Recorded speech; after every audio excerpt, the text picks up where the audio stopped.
Emergency meeting tonight, June 22nd, 7 o'clock.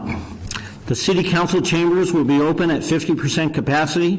All unvaccinated attendees must wear a mask and observe a 6-foot social distancing. Seating will be limited. An overflow area will be available in the City Hall lobby. Please rise.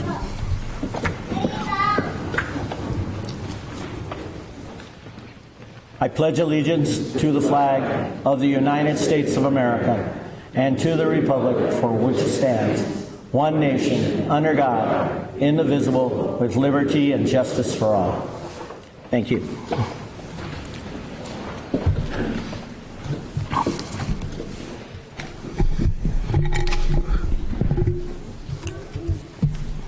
Tonight we're going to have an opportunity to acknowledge a team that's represented the city of San Dimas as well as their high school, San Dimas High School, and we want to commend them for a job well done. I had the opportunity to go to several of their playoff games, and it was fun. I don't know a whole lot about soccer, so I had to keep asking the person next to me, well, what happened? And why are they going there? Why are they going there? But the reality is, you know what? I sure saw a bunch of happy girls when they won. One of the things I noted that unfortunately they lost the CIF final against, I believe, El Segundo, but they came back and kicked butt at the regional finals, beating El Segundo. So I just think that they never gave up. They just continued, and I would certainly think we all should be very proud. In fact, we should be proud of all our sports programs in the city of San Dimas, all our Bonita School District, a bunch of fine kids representing this city, and I certainly, as one, appreciate that. Tonight we're going to issue some certificates of achievement. What I would like to do is I'm going to call each person up, and they can come right up in here, and then at the end we're going to step outside, and I'm going to ask the rest of the council to join us, and we'll take a photo outside. But if your parents want to jump up and take a picture of you coming up and getting the certificate, feel free. We're pretty loose at this point. As you know, we're still under the county's and state's prohibition, about 50%. So after the students have left, I'm sure we'll get down there somewhere. It's pretty close. I don't think people are going to, I know I can't count that high. I went to an LA City school. So here we go.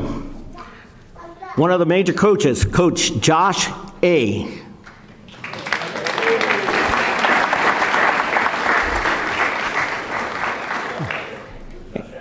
And it's been decided that I'm going to only read the first name and the first initial so I don't butcher anybody's name. Okay? Coach Jonathan F.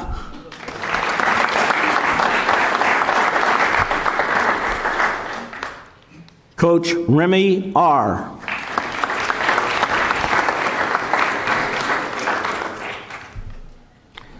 And our girls, Cora A. Jocelyn C.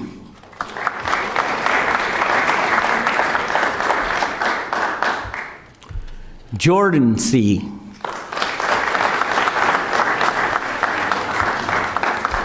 Julia G.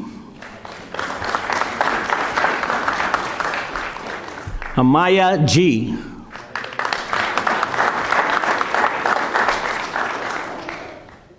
Bren L.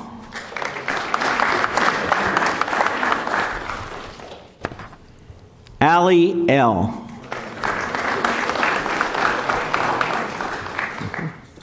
Julia M.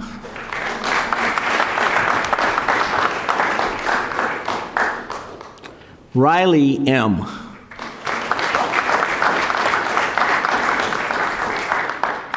Jessica M.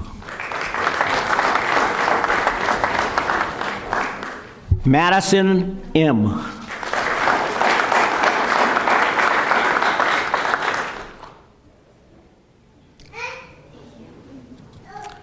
Regan P.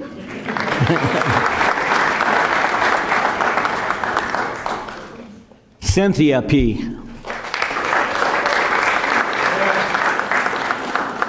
Ella R.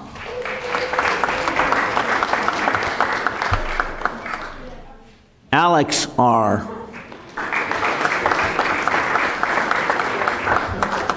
Kyla S. Bethany S.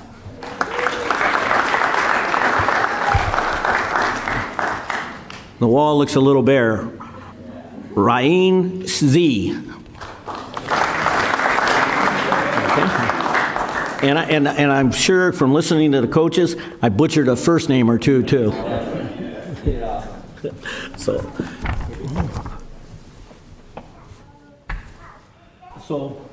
I'll just step over here. Okay.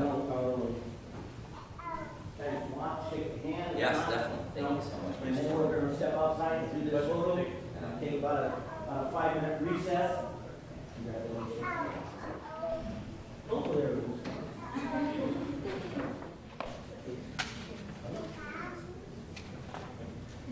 I saw all you out there, but I can't put names and faces all together.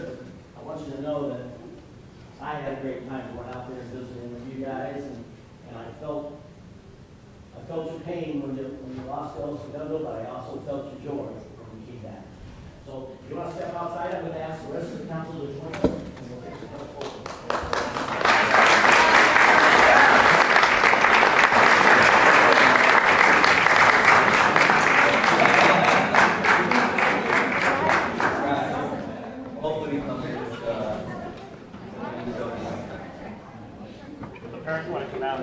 Thank you so much.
There's a very interesting article that was written I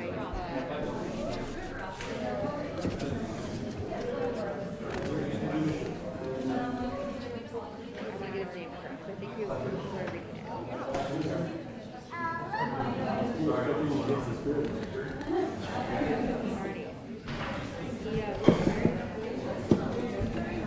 That's from an article by Scott just a while back. Take the time. It'll empower you. All right, we'll come back to session.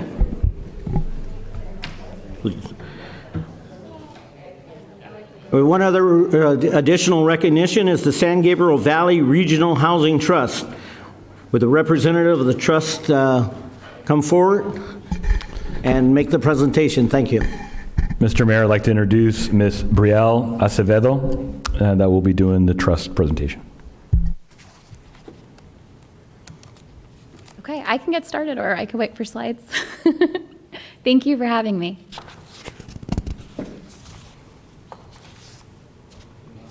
Sure.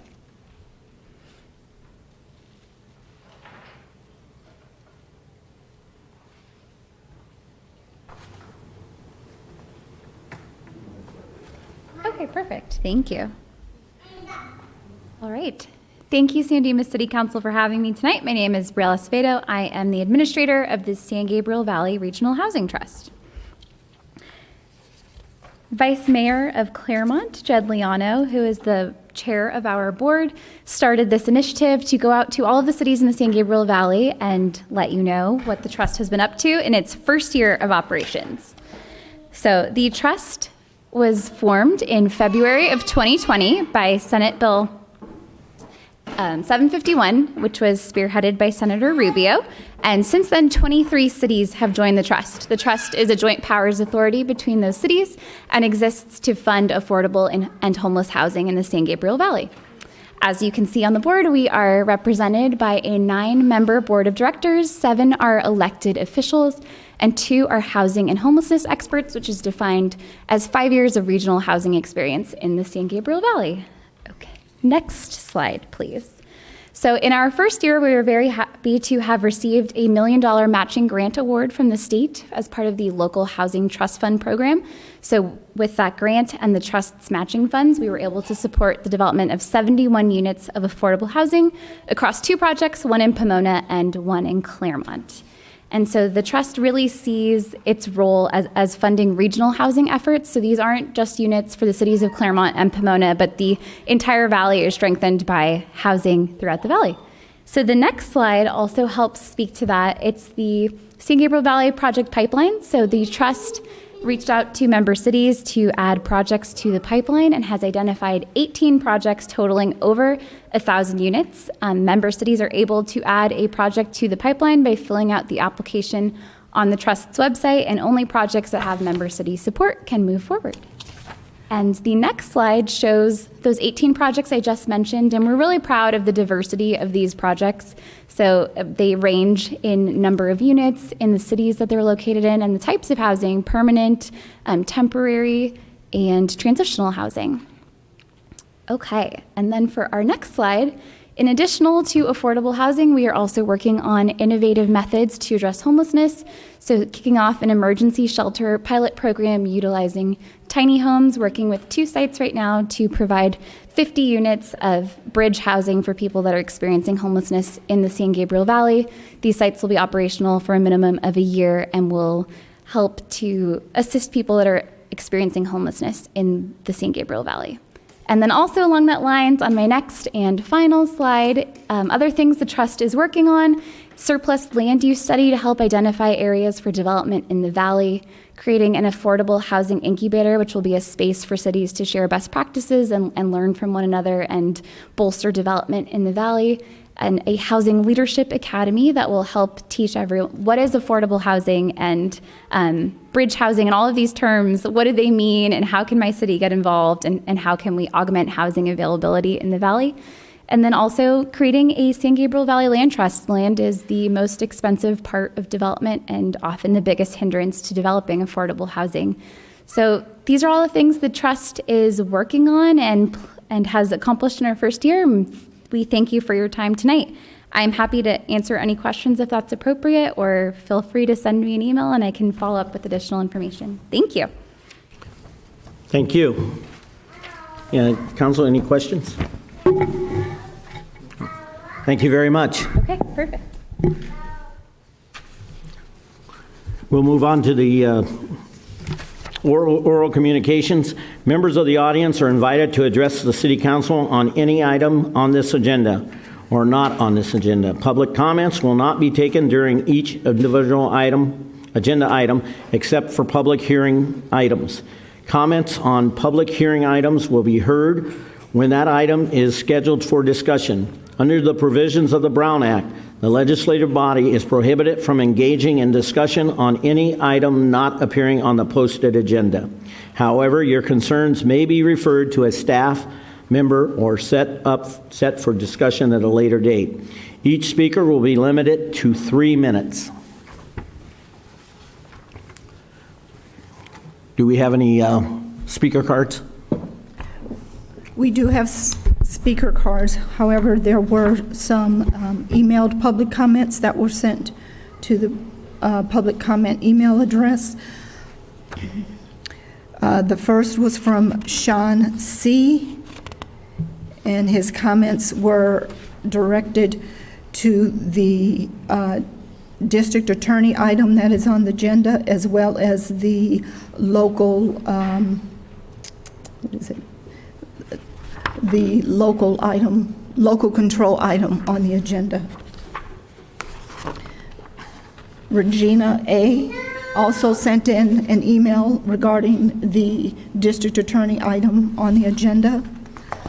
Michael Lynn, also for the district attorney item.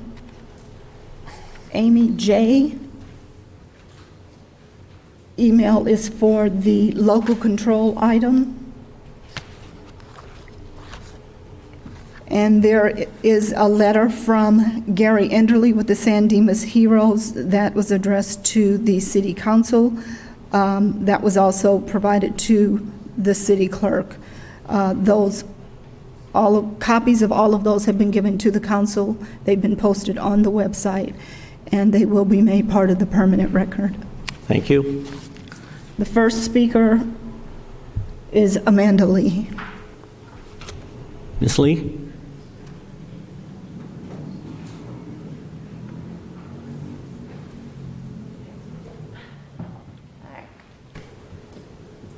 Happy Tuesday. All right, so I'd like to start off by apologizing to Mr. Constantine and to the staff.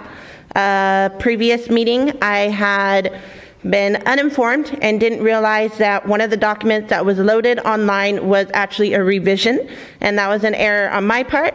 So I wanted to start off today by apologizing to staff because they work very hard to make the agendas, make them thorough, and go over everything that they can, at least through many of these agendas that are about 500 pages long.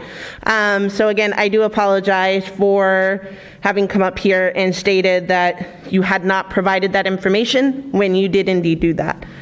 I also wanted to, inquire in regards to the HF&H Consulting. I believe it's on the consultation calendar, but it's a consultant contract for $135K in regards to the waste management recycling. I'm not necessarily for or against it. I just want to inquire if spending over $100,000 on this consultation is going to be worth it. Why would we do that? Why are we sinking more city finances into this? Is there a reason? Would you be getting that over $100,000 back in regards to doing this? I know the waste management, food recycling thing threw everybody for a loop. There's a lot of big changes coming in with that, not just for residents, but for businesses. So I do know there was a lot of resistance when that did come up meetings back. But I just wanted to inquire if you could, at least for staff, if you could show how that $100,000 would maybe be recuperated again if you did go in with that consultation, that consultant contract. I also wanted to mention the Veterans Memorial. So if you're on social media, you have probably seen the post by Mr. Gary in regards to our Veterans Memorial being vandalized. I am up here actually to ask City, I do know possibly this is going to be requested to be discussed at a future meeting, but I just wanted to come up and ask you to please consider security of that memorial. The Heroes Project put a lot of money to provide this space for the community. And if you are considering the park and ride as the parking for the Gold Line, that's going to become a blind spot, not just for the memorial, but for the businesses right there, for all of those residents. So if we could consider possibly including some kind of camera or security, that would be great. And that's it. Have a great night. Thank you, ma'am. Chris, I just wanted to ask, Mrs. Lee asked about that consent item, item 4. I have a question about that too, so maybe we could hold that till the consent calendar and then talk about it then. The next speaker is Gary Enderly.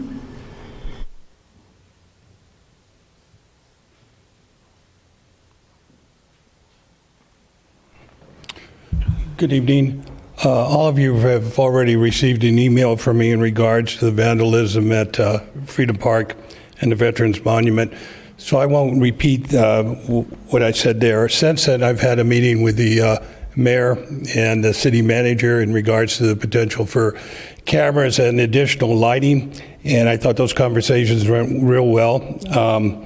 I do want to make a couple comments, though. As you know, on Friday night, June 11th, 2021, what we all hoped wouldn't happen did. Our Veterans Monument was vandalized. This happens to be the first time that it really has been vandalized, and anybody that would do something like that, in my opinion, is sick. Our thanks go out to Captain Ash and the men and women of the Sheriff's Department who have worked very closely with us and has put in different items to help address the issue that we have there, and we certainly appreciate that. San Dimas Heroes would like to ask the City Council to consider adding cameras and additional lighting to our Veterans Monument.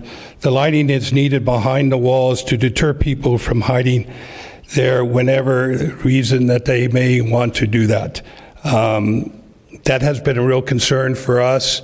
There's other issues that are going on there that I shared in my email to you. I would just like to work with the city, our Heroes organization, with the city to try to mitigate these problems.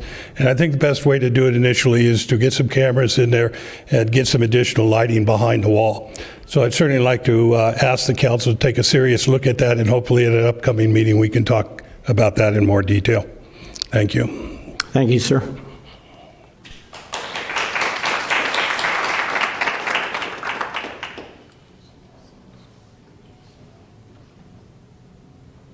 Next speaker is Michael Lynn.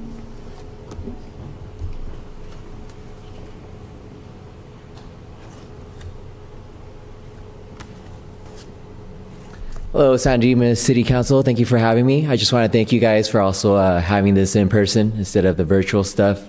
Everybody's tired of that. First, there's a couple of things I want to touch on. Number one, I want to thank the City Council for opposing SB 9 and just issuing like a declaration against that. I think it's terrible that there's a movement to eliminate single-family homes, and yeah, I just want to say that.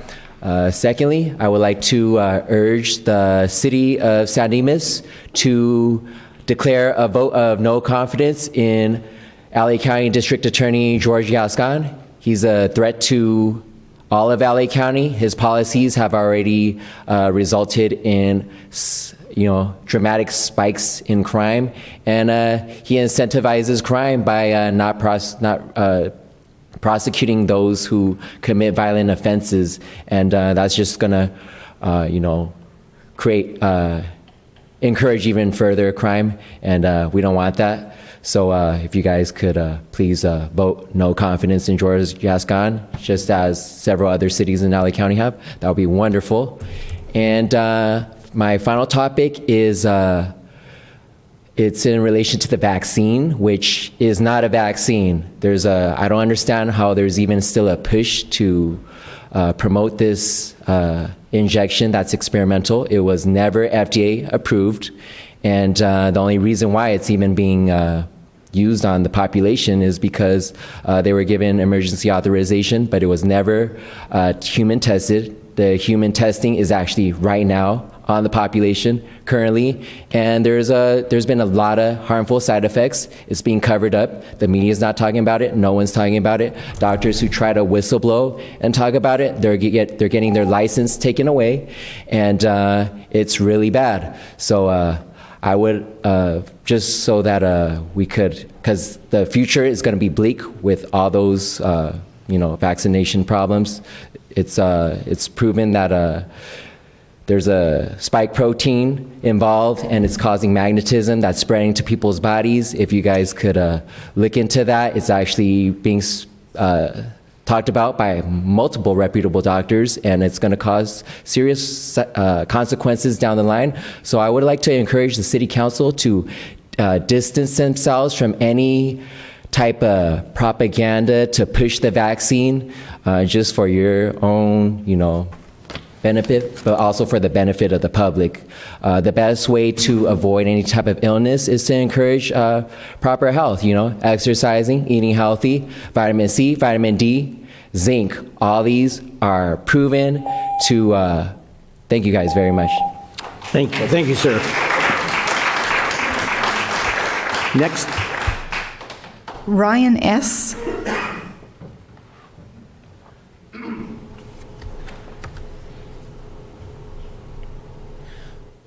Ready? Thank you, Mr. Mayor, distinguished council members. Preserving the Western spirit is a proud and noble motto, but it goes just beyond cowboys, buggies, and churning butter. It's about preserving the values of Western civilization. Free enterprise, freedom of thought, excellence in the arts and sciences, and most importantly, law and order. And we have in our midst the greatest threat to law and order. It's the implementation of the evil three, Prop 47, Prop 57, and AB 109. Under George Gascon, crime is rising because criminals aren't being adequately punished, and additionally, bridges are being burned between DA's office, the courts, law enforcement, and the 88 communities that Gascon has failed to represent. So I respectfully ask this body that you vote no confidence in George Gascon. Thank you for your time, gentlemen. Thank you, sir.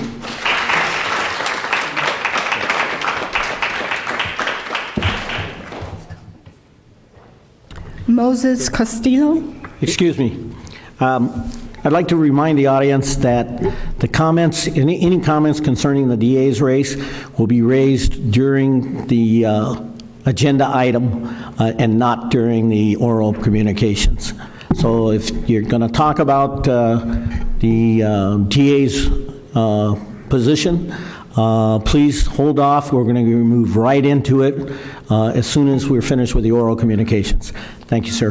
Mr. Mayor, point of clarification, there are 3 individuals that are scheduled to speak at that item. That wasn't an intention to put all the oral communication in there. So if we want to make the change, we can. I just want to clarify that that was not staff's intention. What would be? The only thing about it is I think there are a lot of speakers who might want to speak, and I mean, it's fine either way, but we need to, well, I would say we should allow extra time in the oral communications for all these people to speak. Yeah, I think I agree there, and we'll hear the 3 speakers that are here, but then we'll open it up for public comment afterwards and give 5 minutes per person. Okay? That wants to speak. I think most people will be able to say what they need to say within a couple of minutes.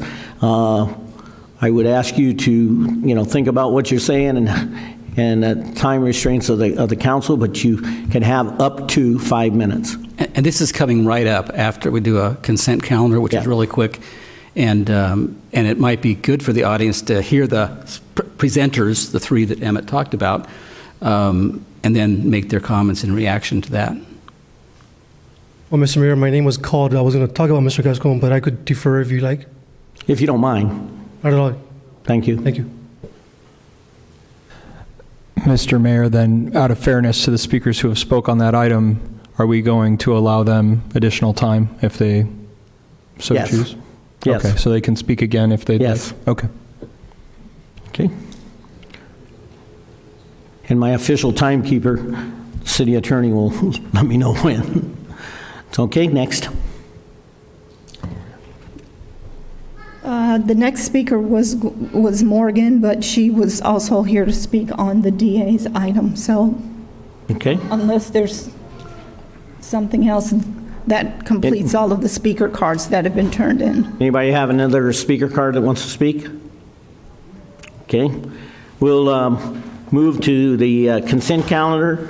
All items on the consent calendar are considered to be routine and will be enacted by one motion unless a member of the city council requests a separate discussion.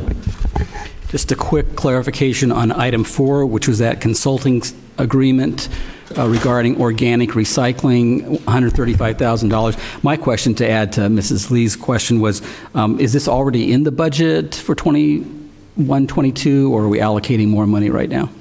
I'll bring up Ms. Lauren Marshall since she's here. I always like staff to be able to present. Okay, are we going to pull that item till after the consent calendar, or what do you want to do? Well, I'm all in favor of it. I just wanted a little clarification, so if we did that, then... Lauren? Good evening, Mayor and members of the City Council. Lauren Marshall, Administrative Analyst for the Public Works Department. To answer Ms. Lee's question, we will seek to recover the funding. Usually that's administered through the franchise agreement as part of the renegotiations of the contract that will be required as a result of the 1383 legislation implementation. All right, any further questions of Lauren? And it was in the budget. No. You're welcome. I'll move approval of the consent calendar. Wait, just a minute. I would like to speak to Chris, if you would, speak to item 9 versus bringing it back after.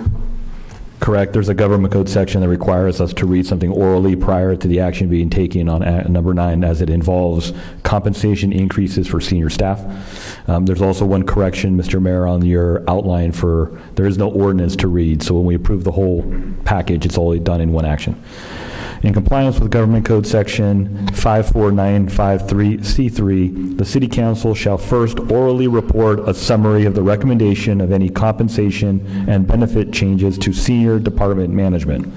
First, the salary step schedule in item 9 is being changed for all new or returning employees starting after July 1st, 2021. Any new and returning employees starting after July 1, 2021 will move from the existing 5-step salary table, which provides an approximately 5% increase for every step, to a new 9-step schedule with a reduced approximately 2.5% increase per step. This applies to all senior department management with the exception of the city manager, who is not on an automatic increasing salary schedule. Second, the following change is being made with all other compensation and benefits remaining the same as before.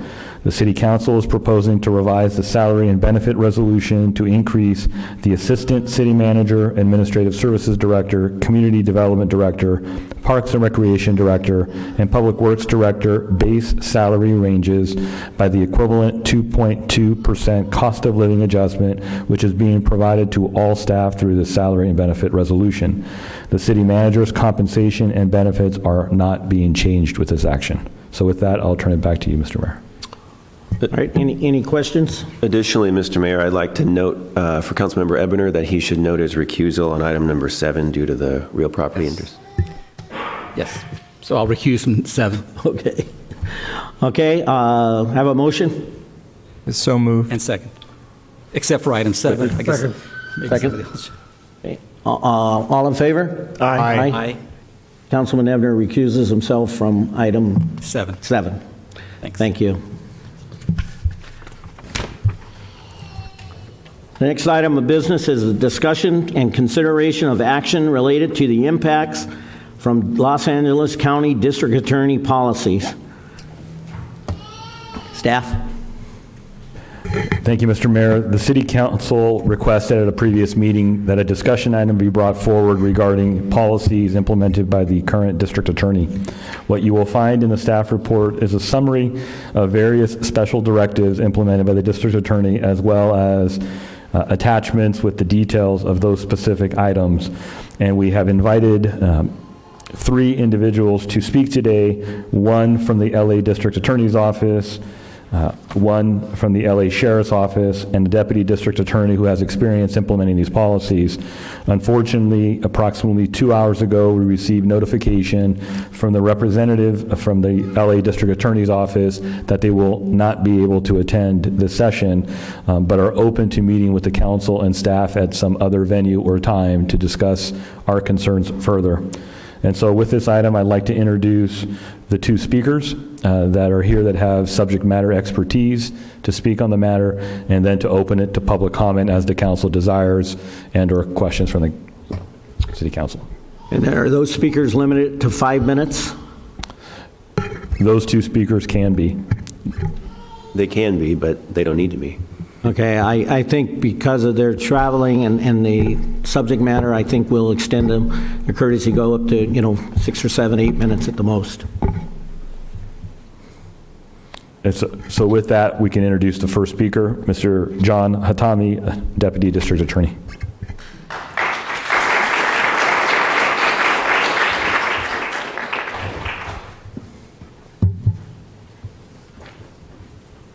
Good evening, Mr. Mayor, and good evening, council members. Thank you so much for inviting me here to speak. It is an honor to come here to San Dimas to speak to you about things that are affecting many individuals in Los Angeles, pretty much most of us. Crime has no boundaries. And so even though I live in Valencia, child abuse happens all over Los Angeles, crime happens all over Los Angeles, and it does affect us all. Plain and simple, George Gascon refuses to follow the law. He is following his own personal political agenda. I think all of us believe in reforms. Throughout the process, throughout history, reforms are needed. However, reform should never take into account or take into place the fact that you're not going to follow the law at all. Reform should never take place where you're going to release dangerous criminals into our society. Reform should never take place where you're going to implement blanket policies that don't consider the evidence. As a prosecutor, I can tell you, and as many police officers know, all we have is the evidence. That's it, and we have the law. Those 2 things. And if you're not willing to follow either, and you're just going to implement blanket policies, that's just not what our country's about, and it's not what this state is about, and it's not what our community is about. Public safety is important to everybody. It's important that our communities are safe, our children are safe, and our families are safe. I'm here to tell you public safety is not just a Republican value. Public safety is not just a Democratic value. It's a value of all of us. It is a human rights value. This is not political. This has to do with all of us. Child abuse doesn't happen in blue states. It doesn't happen in red states. It happens in every state. And all of us, I hope, are against child abuse. George Gascon cares more about criminals and wrongdoers and murderers and rapists and child abusers and child molesters than he does about normal individuals who are in this community, about victims, about survivors, about families, about children. The DA is supposed to fight for all, justice for everyone, and he's just not doing that. Where is George Gascon? This is his community. He chose to be the DA. He chose to run, and San Dimas is his community. Over 20 cities have had discussions about George Gascon's policies. He has not shown up in one of those cities. He has called you irrelevant. He has said that you don't matter. He has said that these votes or even these discussions are symbolic. He said that you're all conservative. Well, I'm here to tell you the DA represents everyone. He represents people who voted for him, and he represents people who don't. And even if all of you voted no confidence, if one of you on this council was a victim tomorrow, George Gascon's responsibility is to fight for you, even if you voted against him. So where is he? Shouldn't he be here? Shouldn't he be talking to you about his policies and directives? There's some questions that city council members ask me, and so I'm going to try to answer them because these are questions you may have. One of the questions I get is, George Gascon has only been in office 7 months, so why don't we give him a chance before we do this vote or before we even have this discussion? Why don't we give George Gascon a chance? Being the district attorney is an important position. There's no time for practice. You need to be ready to be the DA day one. I am not going to sit idly by and allow George Gascon to risk the safety of my children or your children. What I mean by that is if his policies lead to somebody being released or his policies lead to somebody getting out on zero bail and that person injures or hurts a vulnerable member of our society or a child, I'm not just going to say, well, I guess we'll wait till 2024 and then we'll just vote him out. This is too important. This affects all of us. And so I am not willing to wait to see what George Gascon is going to do to Los Angeles or to San Dimas. The second thing many council members ask me is, George Gascon ran and he won. He had over, I think, 2 million people vote for him. And many people say, well, you know, everybody knew going into this and the people who voted for him knew what he was going to do. That is simply untrue. Because I would just say one thing. George Gascon implemented numerous policies and directives on day one, on December 7th, 2020. Did he ever put those policies on his website when he ran for DA? Did he ever show them to everybody, all the voters, and say, this is what I'm going to do when I become the DA? He never did that. Just look at his website. It's still up. He never did that. He never told people what he was going to do. He never said, I'm not going to charge 10 to 15 misdemeanors, ever. I'm not going to charge criminal threats. I'm not going to charge resisting arrest. I'm not going to charge disturbing the peace. I'm not going to charge trespass. I'm not going to charge solicitation for prostitution. I'm not going to charge driving on a suspended license. I'm not going to charge those. And there was a recent article in the LA Times which talked about diversion. There is no diversion. Because I think you know, council members, to have diversion, you first have to have a charge. And when you charge somebody, then you say, you know what, I'm going to give you diversion because I believe in you. I want you to be a productive member of our society. And I want you to get better and then come back. But if you don't, you're going to go to jail. That's the incentive of diversion. There is no diversion. So don't be deceived. In Santa Clarita, over 500 cases have been rejected. In San Dimas, over 100 cases have been rejected. In West Covina, over 100 cases have been rejected. In Glendale, over 400 cases have been rejected. In Pomona, over 1,000 cases have been rejected. There was no diversion for any of those cases, and that's a fact. So don't be deceived when you hear somebody say diversion. When you hear them say data and science, and then he cites to you these studies, let me tell you something. None of the studies that he cites are peer-reviewed. What that means is, in most universities, when you publish something in a journal, it has to be peer-reviewed. That means your peers review it to make sure it's accurate. Because you can get a study on anything to say anything you want. And everybody knows that. None of his studies that he cites are peer-reviewed. They're all paid for by George Soros. And George Soros has bias because he backed George Gascon. So think about that. Those are his data and science that he says to you all the time that backs his position. People say that he came from an area where he provided low crime everywhere he went. Well, first off, in Los Angeles, the 7 months he's been here, crime has gone up every month. Every month. And violent crime. Murders and assaults. And the undersheriff's here, he could tell you about that.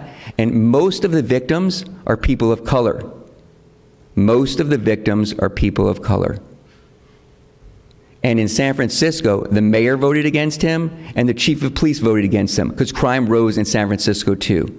So when he says that everywhere he's been, crime has dropped, that's just not true. It's not true. He never told anyone that we couldn't seek life without the possibility of parole or special circumstances in any case. He did say he was against the death penalty, and you have to respect that because that's his position. I say the law is the law.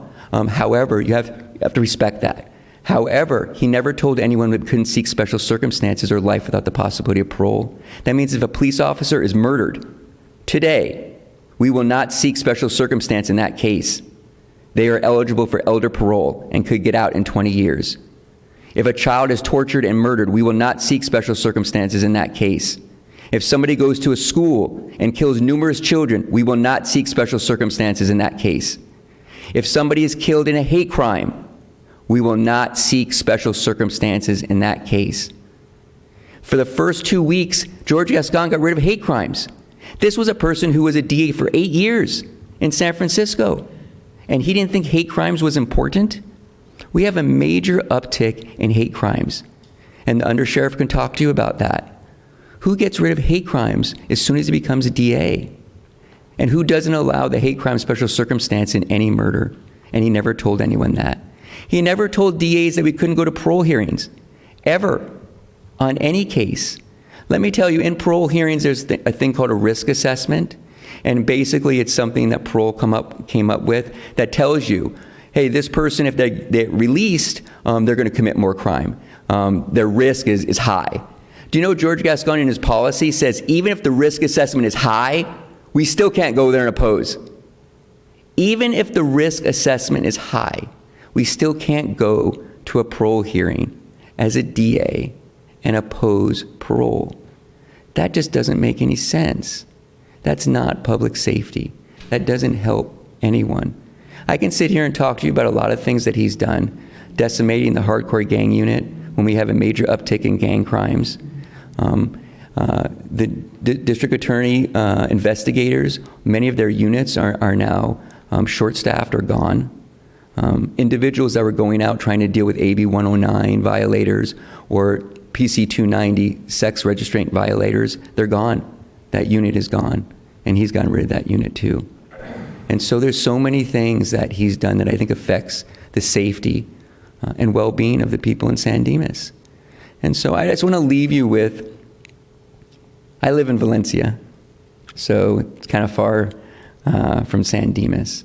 But when your city manager reached out to me and said, hey, John, we'd like you to come to San Dimas and talk about your experiences and answer any questions that the city council members may have. You know what the first thing I said is, just tell me when. Tell me when. I know we were going to try to do it, I think, June the 9th, and then we moved to June the 22nd. Just tell me when. Because San Dimas is important to me. We're all interrelated, all of us. We're all Angelinos, and we all believe in public safety. Can George Gascon say the same thing? He wants to meet with you in private, and you know why that is? He lacks transparency. Government should be transparent. We have a major problem in our society because we are not transparent. The public mistrusts many of us, especially in law enforcement, because we are not transparent.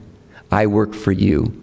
I work for the people, and the people have a right to know what we're doing, especially when it deals with crime. And so I'm here to say that I stand with you no matter what you do. Whatever you do, if you vote, if you don't vote, I still stand with you. I will still fight for you. No matter what, I will still fight for your children. But I'm happy to answer any questions that you have. Anything you want to ask me, I would do my best to answer it. Thank you so much. Thank you. I wonder if I could ask this question. Sure. What employment position do you hold? I am a child abuse prosecutor in the complex child abuse unit. I work in downtown in the Hall of Justice. I've been a deputy district attorney for 15 years. I've prosecuted numerous felony cases and numerous murder cases. I mainly handle child murders. So if a child is tortured and murdered as a result of a caretaker or a parent and DCFS is involved, I handle those cases. I have 12 active cases right now that I'm handling. And do you represent a certain group or just yourself? I represent victims and survivors and families and children and everybody in Los Angeles who feels like they're being abandoned. Okay, thank you.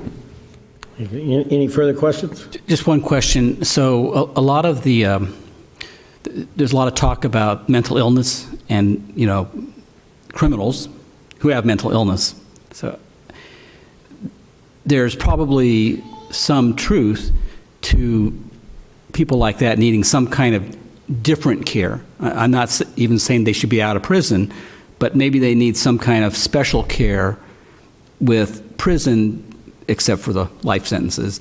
A goal being rehabilitation, so whether it's 2 years from now or 40 years from now, people can get back into society and feel like they can be a full member of society again, on the right track, and not do anything bad. Is there, either in his policies or your thoughts, what kind of things should we be doing to address that particular issue, the mental illness? Great question. I agree with you 100%. First off, I can tell you when it comes to addiction issues, people who are addicted should not go to prison. Most people who are addicted are just hurting themselves. And so what can we do to help individuals with addiction issues? It definitely isn't just Prop 47 or Prop 57, because look what we have. We have a major homeless issue. But it is helping individuals regarding certain programs, and those programs are important. I know many deputies who have been addicted to painkillers, and I don't think they should go to prison. And so mental health is the same thing. Mental health and addiction are diseases, and they deserve to do everything we can to try to get them better and get them back into society. Juveniles are the same way. I worked in juvenile court. George Gascon has never tried one case, and he's never worked in juvenile court. I enjoyed my time in juvenile court. Most juveniles can be rehabilitated. I'm telling you this. Most can. Now, if you're 16 or 17 and you're murdering somebody or raping somebody, that's different because that's an adult crime. And no, I do not believe you can be rehabilitated by the age of 25. Not only that, when you're 25 and you are a murderer, you're going to be dangerous when you get released. We do not have programs to rehabilitate somebody in that quick amount of time. However, many individuals can and should be rehabilitated. Mental health is one of them. Veterans. I am a veteran. I served in the Army for 7 years. I was in the infantry. I could tell you, a lot of people come out of the military and they have post-traumatic stress. We cannot send all of them to jail or prison. We need to help them. And so Jackie Lacey had a lot of those policies, a lot of them. And I believe in a lot of them. I believe in more. I believe in different policies too to help juveniles. I believe in different policies regarding the death penalty. But as reforms go, they're very important. Even in police shootings, I can tell you this. The people distrust the law enforcement, they distrust the DA's office. And so we need to be more transparent. We need to be more transparent about police shootings so people know what's happening and what's going on. And so they can trust government. But I agree with you 100%. And I can tell you this, almost all the deputy district attorneys who don't agree with George Gascon agree with reforms, agree with what you just said, and agree that there are many areas that we could help individuals and that doesn't deal with incarceration. However, when it comes to murderers, rapists, very, very serious crimes, that's different. Because not only are you punishing somebody, you have to protect the public, and that's important. But I do believe in many reforms that would help a lot of individuals, and I think it would help society as a whole. Thank you. That helps. Thank you.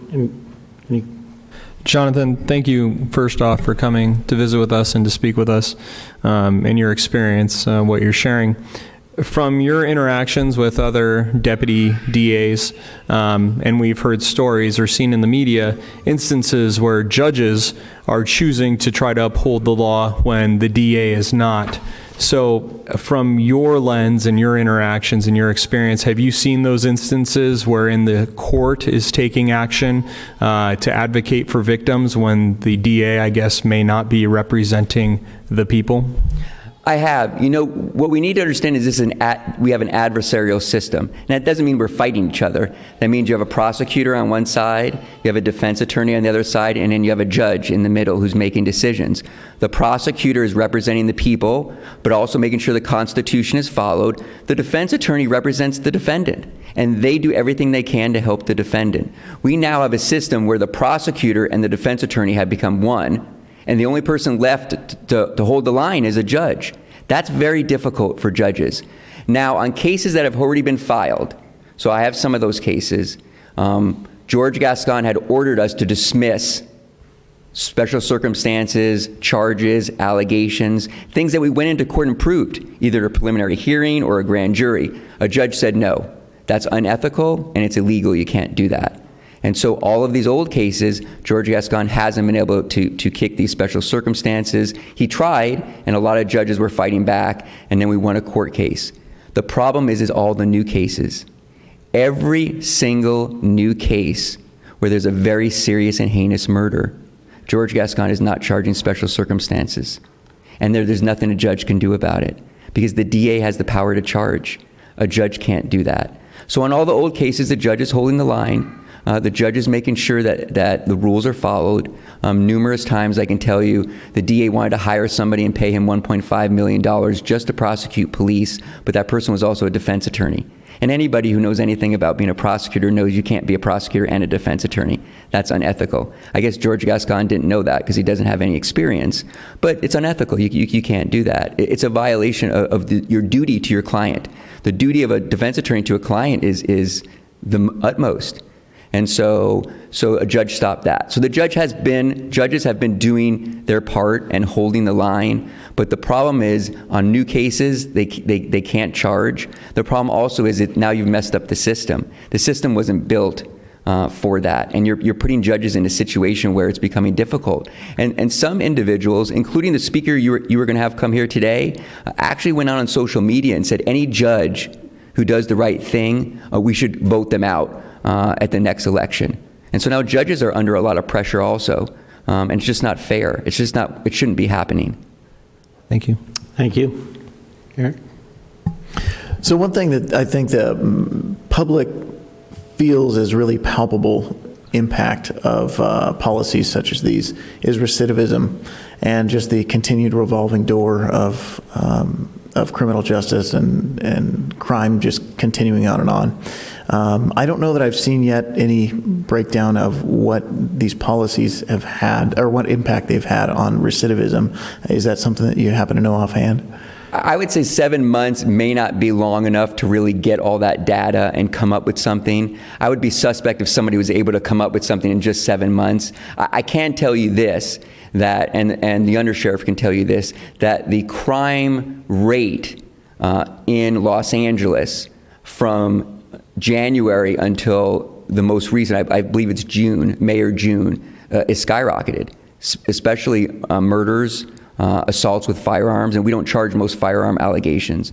And so I think some people could say, yes, it is a direct result of George Gascon's policies, especially releasing numerous individuals. And then other people could say maybe it's something different. I know he blames Jackie Lacey. I mean, I have a hard time doing that since she's not the DA anymore, and he's been a DA for 7 months. But actual statistics of recidivism, I could tell you the issue that people need to be aware of. The first is juveniles. Many juveniles, because of a law that was passed in 2018, and these are older juveniles now, they're 25, they're 30, they're 35, who were directly filed in adult court. The legislature has said they all deserve transfer hearings. And so these juveniles are coming back under Prop 57. Some of them are 25, some of them are 30, and they've been in prison for 10, 15 years for murder. And George Gascon is releasing all of them. He's refusing to do transfer hearings on any of them. And so if they're 25, they're just going to get released because that's the max age that holds juveniles. And so you're going to see a large amount of individuals who have committed very heinous crimes that are going to be released into our population. And so you will see more than likely an uptick in crime. The other thing is the misdemeanors. The problem is if somebody commits a misdemeanor and then you don't do anything about it, then that person's going to be emboldened and say, okay, I can keep committing crime, nothing's going to happen. And usually they kick it up a little bit, and then it gets worse and worse. And so that's the problem with misdemeanors if you don't do anything about that. If somebody commits a DUI and then they're driving without a license and you don't do anything about it, they're going to kill somebody. And so I think at a certain point you may have more data on that. I don't have it, and I don't know if anybody else could, but I know the undersheriff and the sheriff's department has been keeping a lot of data, same with Chief Moore and LAPD, regarding the statistics of crime. And they come out every month. I usually put them out, but they're all very high percentage of murders, very high percentage of firearms use, very high percentage of a lot of different crimes. One other thing, I think you might be a good person to shine some light on this for me.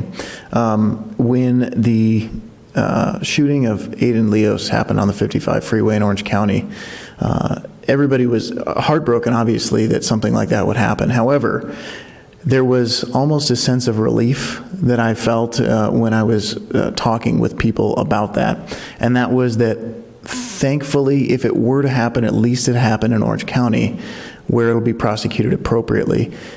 Since you're working crimes against children, do you have any experience that you could shed some light onto what that case would look like in comparison if it were to have happened in LA County? I mean, first I could tell you on a case that I handled, which was Gabriel Fernandez, which a lot of people know about. Gabriel Fernandez under George Gascon would be 100% different. I wouldn't have been able to charge the intentional murder by torture special circumstance. Neither defendant would have got LWOP, and Osario Aguirre wouldn't have got the death penalty. They probably would have both got a deal. And because of elder abuse, because of elder parole, they could have been eligible for parole after 20 years. That's the problem with not charging special circumstances. When you don't have life without the possibility of parole, because of a new law, there's elder parole. And elder parole means that if you've served 20 years and you've at least reached the age of 51, you can get released on parole, no matter what the crime is. And so you see George Gascon is trying to release individuals. That's why he's not doing LWOP. With Aiden's case, the same thing. The first thing I can tell you is this. We've seen a major uptick in hate crimes, especially Asian hate crimes, and also hate crimes with individuals who are Jewish, who are just sitting there having dinner, and people are attacking them. There wasn't one thing said by the DA having a press conference to go out there and say, we are not going to stand for people hurting or attacking individuals just because of how they look, just because of their religion, just because of where they're born. And where you see in Orange County, Todd Spitzer goes out there and says, I am the DA. If you get on the freeway and you kill a child, I will make sure I prosecute you to the fullest extent of the law. And that's important because it's called a deterrent. And it makes people feel comfortable that there's somebody out there fighting for them. We don't have that in Los Angeles. We don't. That's why so many cities are doing this. I mean, cities don't normally do this. And I think most people feel uncomfortable. And, they have to sit here now, they have to weigh into what's going on with the DA's office, and it makes individuals uncomfortable. And cities don't normally do this. I've never seen it in my career, but we have now a void. We have a DA who really wants to be a defense attorney when he ran for DA. And people are scared. And people are looking to the DA to fight for them. And so many victims and so many family members are like, no one's there for me.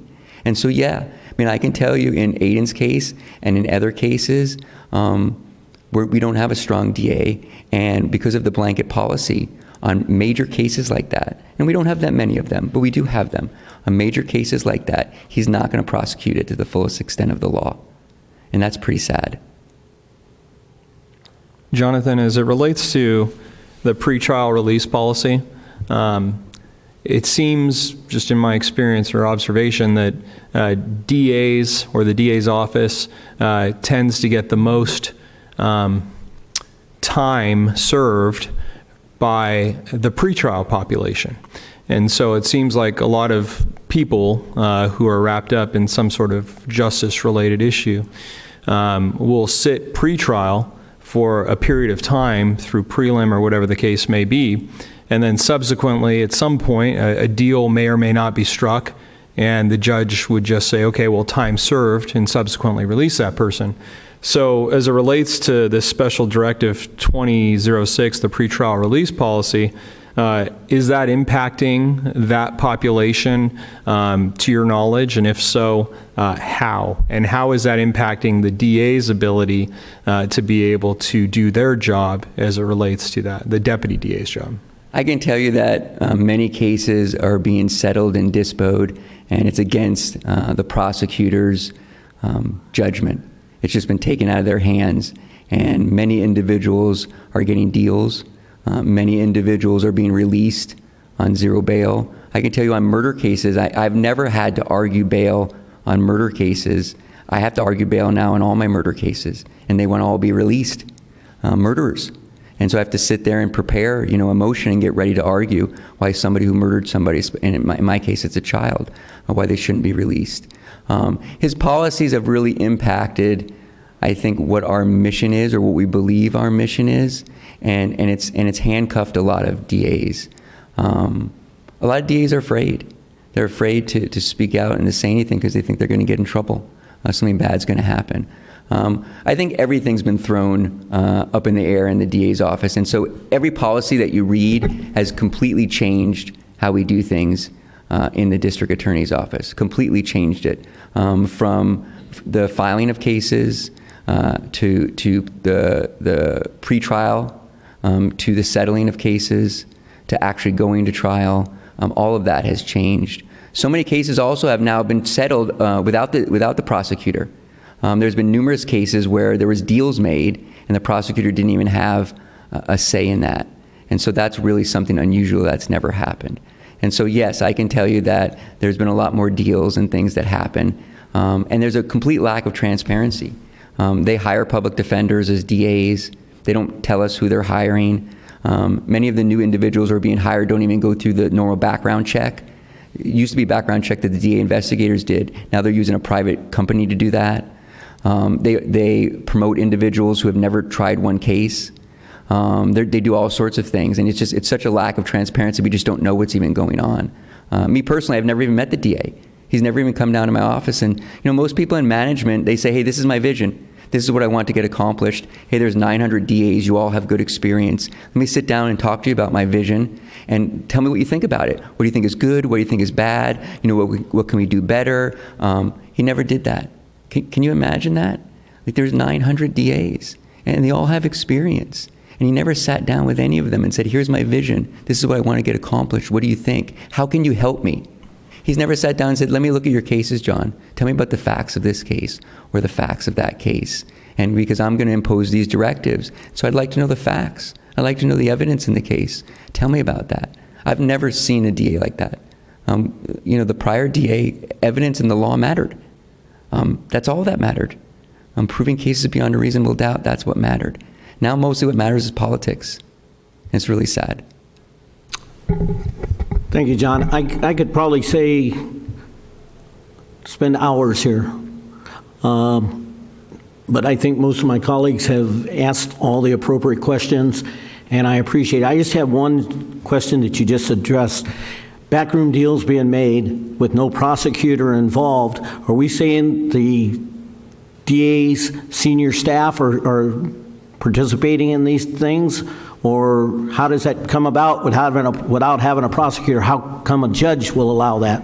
So senior staff who works for or is hired by George Gascon is involved in that. So I can tell you in the case that Todd Spitzer was involved in, they made backroom deals to try to settle a case. There's other cases where some of George Gascon's individuals who are in management took over the case and made some backroom deal. In those cases, that's happening. So it is a DA. And so remember this, the DA has the authority to make deals. And so that is the DA's authority. And so the DA can remove the prosecutor or the assigned prosecutor, and then they could take over and they could send someone in there to go make a deal. And without the prosecutor, without the victim violating Marcy's law, and Moses Castillo, who's a detective, handles cases like that. He's retired now, and he could probably talk to you about it. But there's so many of these deals that are going on, and they remove the actual assigned prosecutor, and then George Gascon sends in somebody from management, and then they go and they make a deal, and then they present it to the judge. Most of the time, the DA doesn't jump up and say, Your Honor, George Gascon just took over my case, because I think, one, they're probably afraid, they're going to get in trouble. Number two, I'm not sure they've ever even seen something like that happen before, and they're not even sure what to do. But victims, family members, people like Moises Castillo, others have come forward, victims' attorneys, and informed the judge, hey, this is what's going on. You need to stop this from happening. So there has been people who have come and brought that to their attention, but we've never had, Mr. Mayor, I've never needed a victim's attorney to come in. I'm the prosecutor. I am the prosecutor. I am the victim's advocate. I've been fighting for victims for 15 years. I don't need a private attorney to come and represent the victim. I'm there to make sure justice is done. But now we have a DA who's trying to thwart that. And so now you need these private attorneys coming in, Marcy's Law attorneys, to expose those things. And those things have been happening. They've been happening in juvenile court as well. In juvenile court, it's really hard to find out what's going on. But they've been happening in juvenile court, where we've had DAs take over cases and meet with the juvenile offender, the murderer, and their family and say, hey, I'm going to work with you, and we're going to make sure that you get out, and not tell the prosecutor that they're doing that. And so, yes, those things have been happening, Mr. Mayor, more often than not. More of it's kind of coming out, but I think a lot of prosecutors are a little scared to talk about it, but it has been happening. Yeah, I should just comment that I recently had to attend a murder case, having been retired for 14 years, and the case was 30 years old, where someone decided they were going to revisit it. And it was sad to watch the judge and the prosecutors working around what they considered as a serious problem with it. And that's very concerning, because you expect that the leadership of the courtroom would not be haggling back and forth about what's the DA policy, and they pull up the directives and they're reading it back and forth in court. It's pretty sad to see professionals wrangling back and forth. But thank you very much. I do appreciate the fact that you've given up your time to come and speak with us. We realize that I'm very surprised of just how comfortable you are, because you're passionate about this, and I appreciate it. And thank you very much, and be careful going home. Thank you so much, Mr. Mayor, and thank you so much, council members.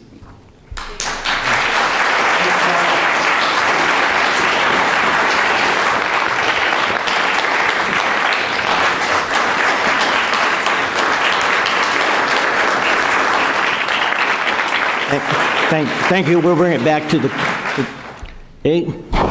Our next special guest is the Undersheriff Timothy Murakami, and also who won't be speaking, but I wanted to honor, is Chief Caron Jacob, who's our East Patrol Division. She's in attendance also.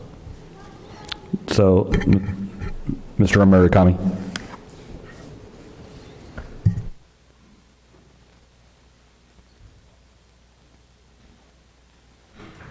Mayor, Council, I'd like to thank you for inviting me here today on behalf of the sheriff who couldn't make it. I'm not so much here as the undersheriff. I'm here as a guy who's been in law enforcement 43 years. In fact, this Friday is my anniversary of 43 years in law enforcement.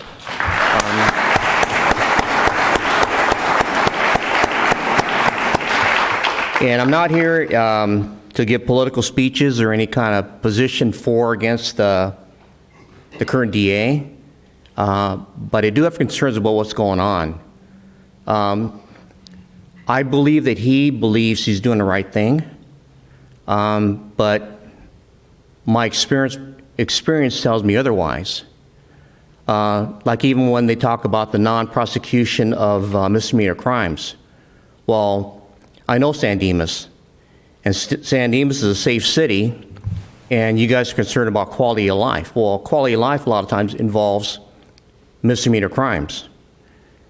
And you guys had the foresight of having your community action team out there to deal with quality of life issues. And that's what they do.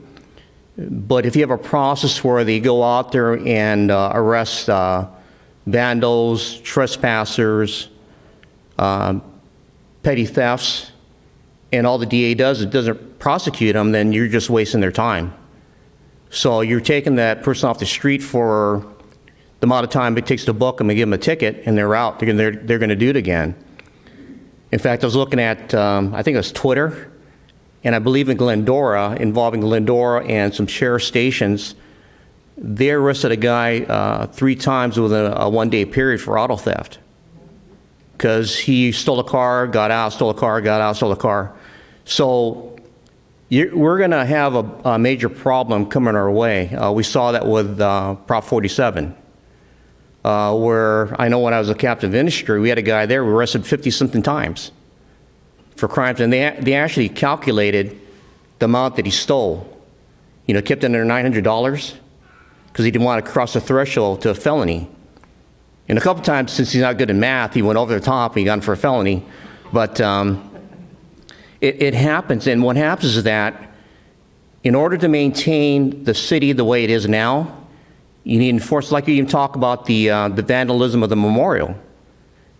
If that's a misdemeanor crime, we're going to give that person a ticket and they're gone. And they probably won't be prosecuted.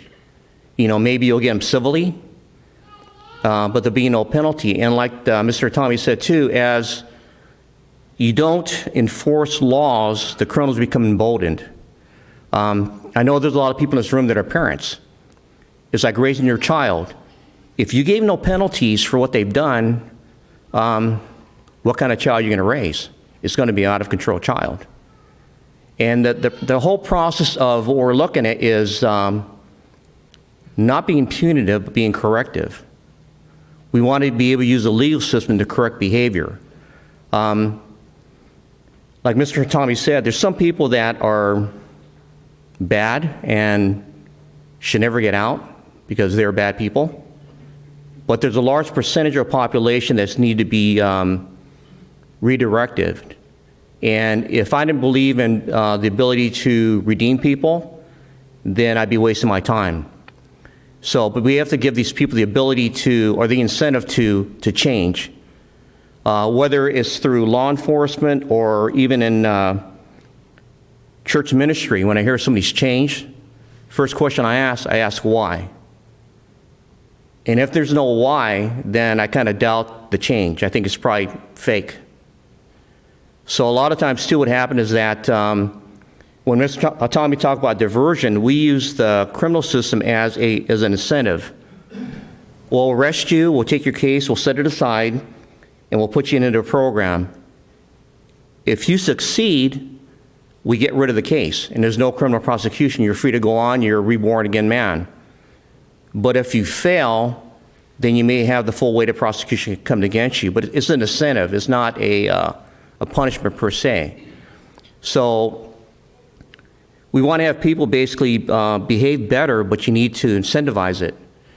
But even Mr. Tommy talked about the Gabriel Fernandez case. Without the enhancements, you know, that lady could be on 20 years. And you're talking not just a straight murder of a child, you're talking basically torture. So that's a whole different degree of mental state of mind. If you look at murder, that could be a crime of passion or a heat of the moment type of deal. Okay, that's a little bit different. But when you look at something that's premeditated long term, total different state of mind. And we talk about being able to redeem somebody, that's a lot more difficult. And you can't put everything in the same category. You know, not every assault is the same, because you have to look at the circumstances behind what occurred and the state of mind of the person that did it, you know. So if you try and take a policy to blanket them all into one thing, you're going to fail. And what Mr. Tommy talked about too, as far as parole hearings, because of what's going on, the sheriff's actually sending our people to parole hearings. If the crime occurred within our jurisdiction, we'll go there and speak on behalf of the victims. Because what happens is that if not, that person can get out, and there's some people that need to spend more time in prison because they have not redeemed themselves, or maybe the fact that they're just flat out dangerous. And what he said too was true about the thing about the juvenile hearings, as far as if when they send them back to be heard again. Technically, the DA has a legal obligation to represent the state and try and keep that person in prison longer. but we're having problems where the DA's not showing up, so then they'll get released without any further, time. And these are some bad people. There are juveniles committed murders. They come back 25 of this hearing, and there's nobody to represent the state. They get released out. And because some of them have been changed, yeah, probably, but most of them, no, they're still bad people, and that's why they did what they did. So what it is basically is that when I look at some of his policies, the impact LA County as a whole, because our violent crimes are going through the roof right now. And when he came up with the data saying that enforcement doesn't work, yes, it does. Otherwise, you wouldn't have your CAT team. And I know pre-COVID especially, you would get monthly crime reports, and you would know that overall crime was going down in LA County. So the data where he says that it's not effective, I don't know where that comes from. But contrary to anything I've had, whether as a station captain, assistant sheriff, or undersheriff, no crime was going down. The problem we're looking at now, too, is what I'm afraid of is that during COVID, violent crimes went up, auto thefts went up, and auto burglaries went up. That's because people are home. Soon as we start going back to work, and all these people we let out of jail that are nonviolent offenders, well, your nonviolent offenders are drug addicts and thieves. So as soon as you start going back to work, this is going to be in your house. So what I foresee is that once we start stabilizing again, residential burglaries are going to skyrocket. Then if he doesn't prosecute them, what are you going to do? So sometimes what happens is, as far as law enforcement knows, some of you on the council, either current or past, the frustration officers have, or the story is that before you know the report, the person's out on the street. Well, that's true, and it's becoming more and more common. It's bad when you arrest a guy for some type of, say, auto theft, and he just basically says, give me my ticket and let me go. So he knows that's all it is. So without penalties, there's no incentive to change. Or there's also what happens too, there are some people that I've known throughout the years when I worked in custody, when I worked patrol, that are basically better off confined in jail because they are basically bad people. And that's not the large percentage of them, but they exist, so you can't blanket them all into one category and say, we just let them out. You do your 10 years and you're free to go. Some of these crimes they do require enhancements to keep them longer in because they're just bad people. And we're just seeing the tip of the iceberg right now. When they lessen the penalties for drugs, fentanyl is bad. It's going to get worse. It's coming across the border beyond belief. It's so bad we're experiencing fentanyl deaths within the jails. That's why we have that, was it Narcan or whatever that spray thing? We actually have it now. We're training inmates to give it inmates because they'll sneak it in on legal documents. They'll soak it in water and they'll get it out of it, ingest it in the jails, and then they go down.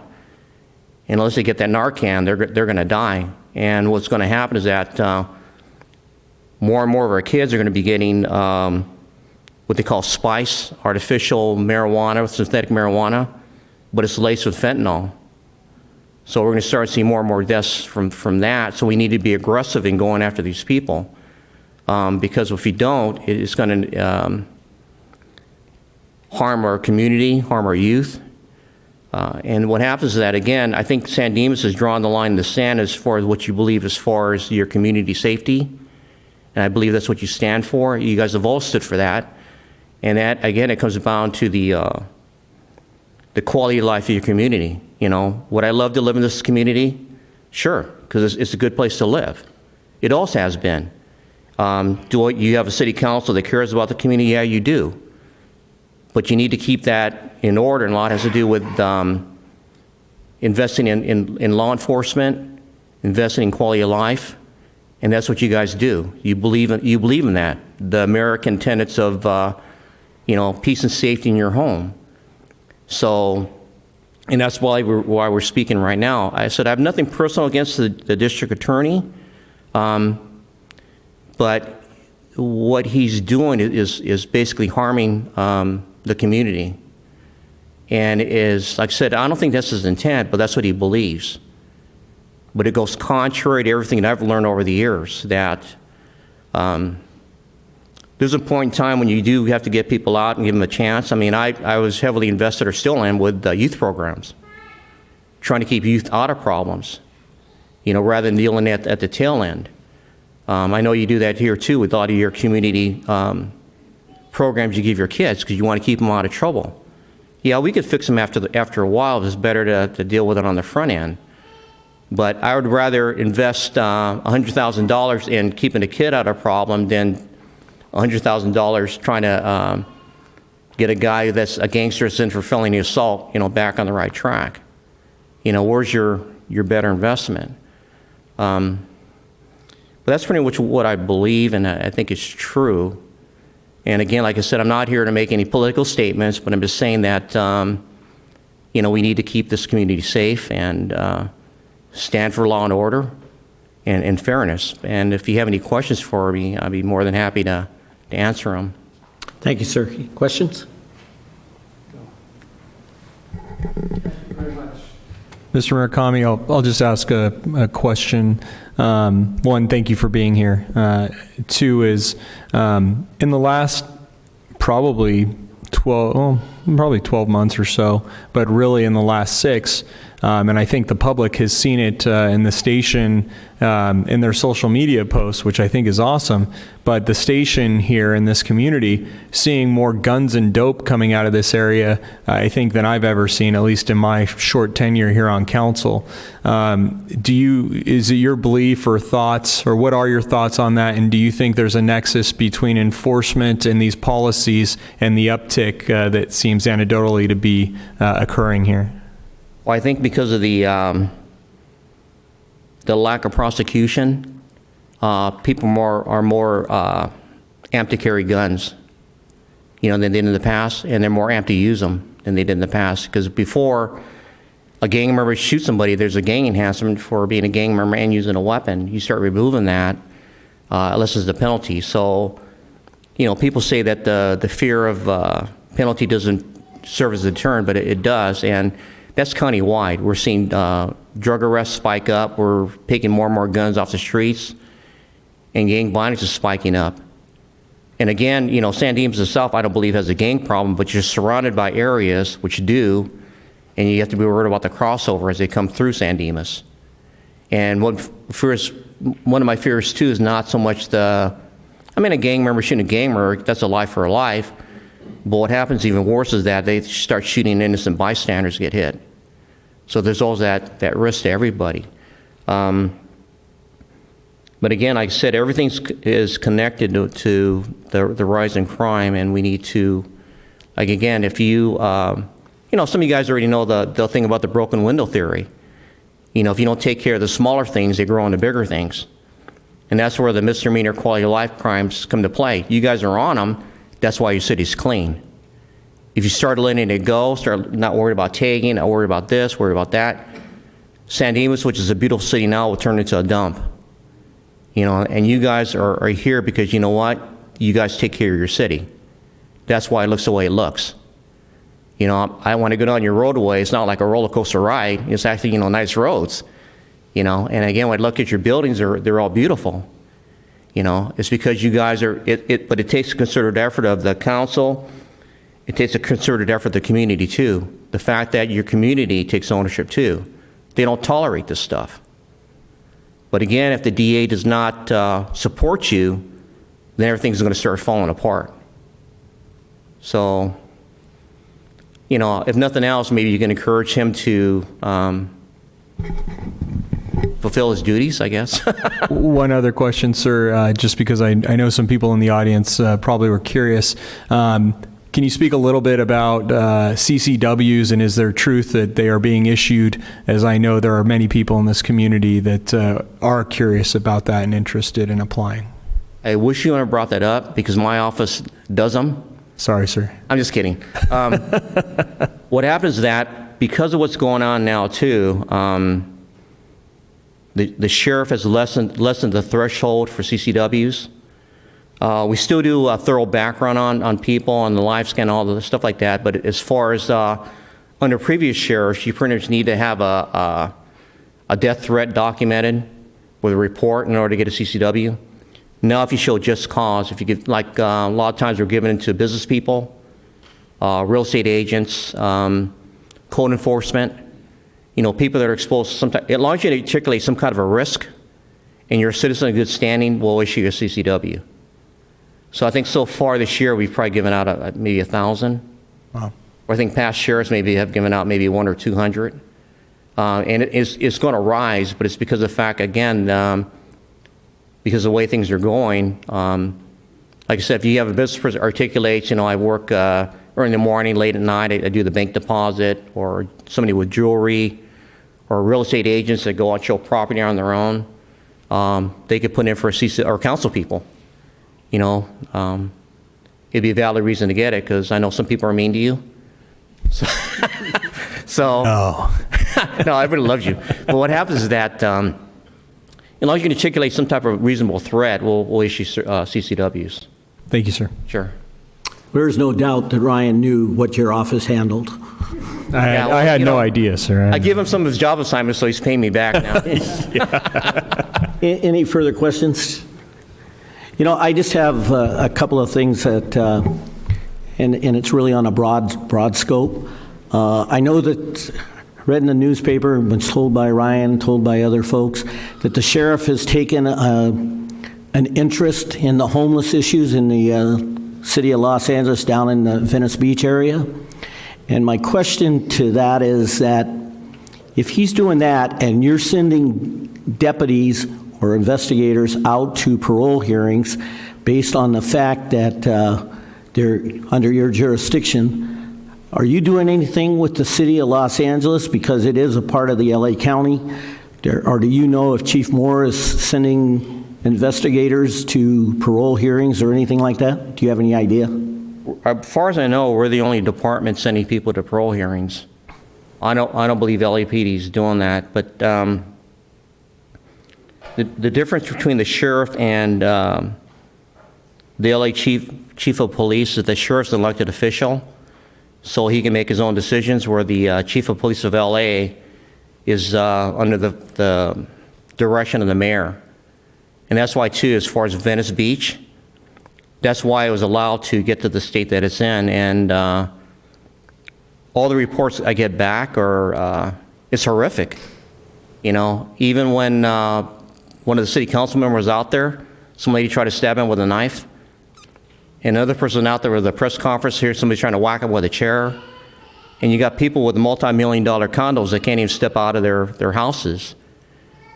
So what happened, the sheriff saw their plight, so he's trying to do it because of the fact, I guess because of the amount of tourism that comes to Venice, or potentially, and the impact to our tax base.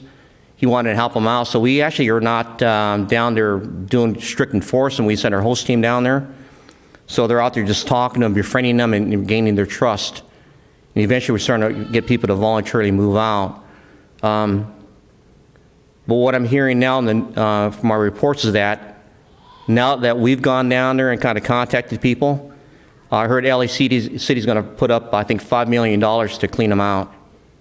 So it kind of forced them to deal with their own problem. But I was telling Councilman Vienna that, believe it or not, he says down in Venice, you got people talking about a felony assault in progress.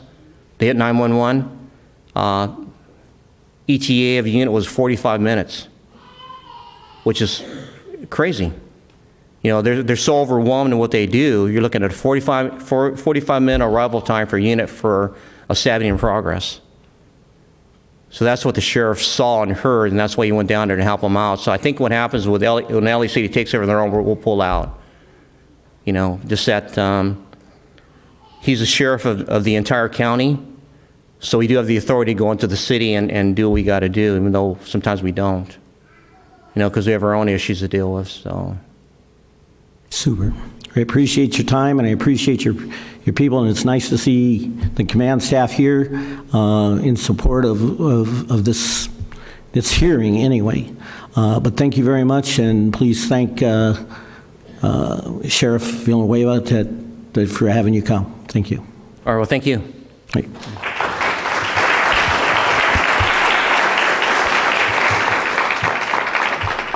So do we have any additional guest speakers? The last guest, Ms. Tiffany Blacknell from the DA's office, was unable to now make it, but they did offer that if the council so chooses that they would be able to reschedule a different time. So I just take direction from the council as to what you want me to do with regards to that request. Other than that, you can open up the public. I think we'll address that during council deliberations. Okay. Okay.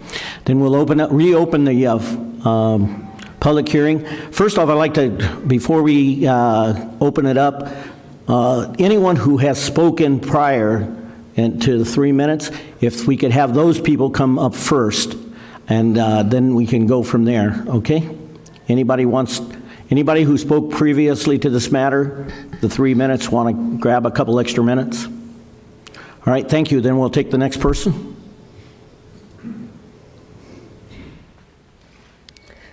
Hello, good evening. My name is Karen Roseberry. I'm a concerned citizen of Los Angeles County, and I'm here to implore and ask that the City Council take up this matter of a no confidence vote on George Gascon. I know that it can sometimes be difficult to make something like this apolitical, but it really is about the enforcement of the rule of law. I think that you've heard already extensively from very skilled speakers and very knowledgeable on this subject matter. The request before the council is really, as elected officials, to be bold and to step forward and to let another elected official know that he's not allowed to act outside of the scope of his authority, which is what's currently taking place. We have a district attorney who is trying to act as a legislator rather than as the chief enforcer of criminals in Los Angeles County. If he believes that there are nearly a dozen misdemeanor crimes that are not needed to be prosecuted, that's something that should be taken up with the state legislature. That's something that needs and requires a change in the penal code. But as the law is currently written, these are crimes that should actually be being prosecuted. And as has been referenced already, these are quality of life issues that will address every city in Los Angeles and every resident of Los Angeles County. And so the request before the City Council is to act as a check and to act as a balance on a individual who is usurping his authority. In the very same election where he was elected, the people also voted to ensure that cash bail would be reinstated, and they did so at a higher level than they elected George Gascon. And yet he is disregarding the will of the voters there also in his actions. And so again, we need to have elected officials who will be bold and who will step up and who will say to another elected official, you've gone too far, and you have overreached and you have overstepped. And for the good of the residents of the city in which I represent and that you have a closer proximity to, you're going to hold him accountable for those actions, and you're going to ensure that there is a voice for the residents of San Dimas, and that there is a voice for all Angelenos to speak loudly that an individual, just because they are elected, does not mean that they are outside of the very law that they have sworn to uphold. And of all elected officials, we would think that the district attorney would be one to ensure that there would be a proper enforcement of the rule of law. And yet that is directly contrary to what is currently happening with the directives that he's been issuing and what we're actually seeing take place as a result of these actions. There have now been 20 cities that have joined in this action and that are stepping forward in this way. And I think that it is sending a message, yet the message that seems to be being met in response is that this is political and this is partisan. And that is not at all what is actually happening here. This is not a political or partisan issue. This is a case where one individual is trying to take hold and control of a legislative system that is not his in which to operate. Again, He was elected, and his job and the reason why he is hired and paid for is to prosecute criminals. And when that action is not taking place, when the sentencing that has been set forth by the legislature and supported time and time again by the people is being disregarded in the same way, we see an individual who needs to be checked. And we need to make sure that there is a loud and bold voice that tells him that there is no confidence in the actions that he has been taking. Thank you very much. Thank you, ma'am.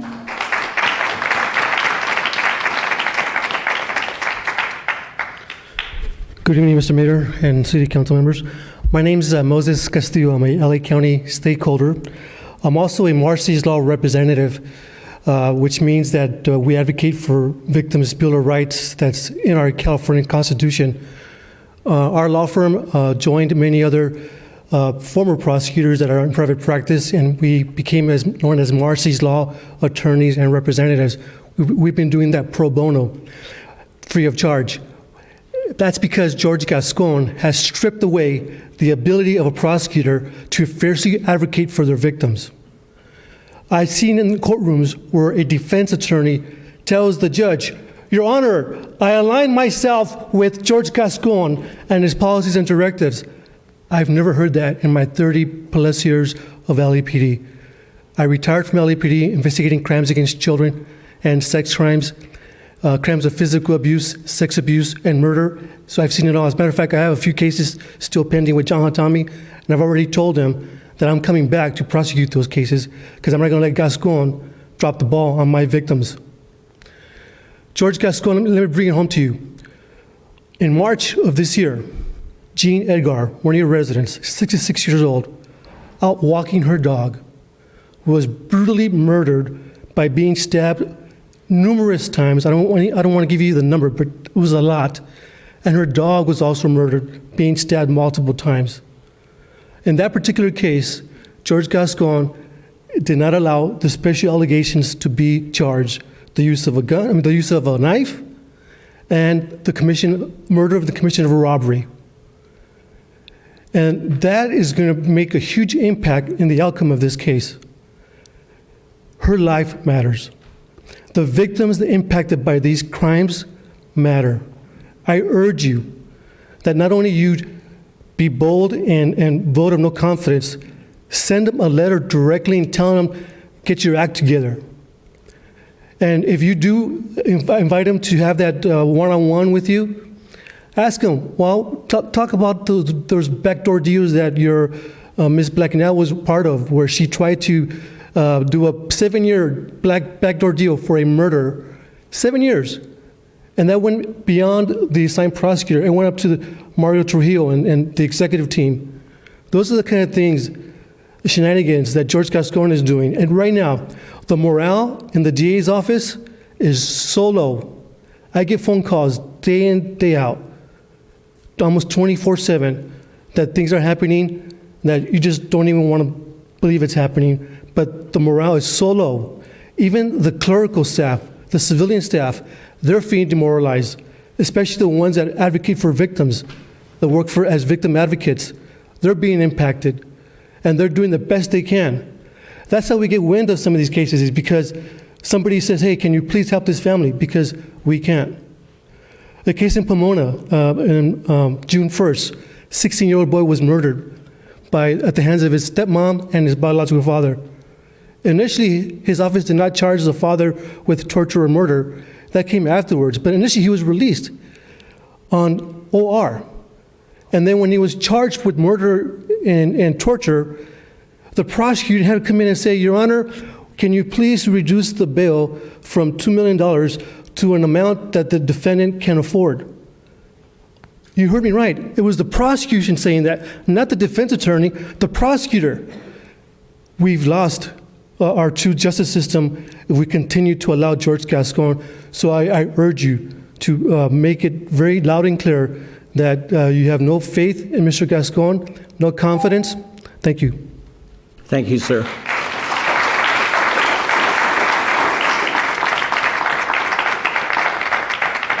Is there anyone else who would like to address the council? Good evening, Mr. Mayor, City Council, City staff. My name is Morgan Kostelewski. I've been a lifelong resident of San Dimas. I come here tonight to talk to you guys that I would like to see you vote no confidence in George Gascon. The murder that happened near Gladstone Park was a couple hundred yards from the elementary school I attended. What's going to happen next? We had vandalism here at the Veterans Memorial. My brother's name is on that memorial.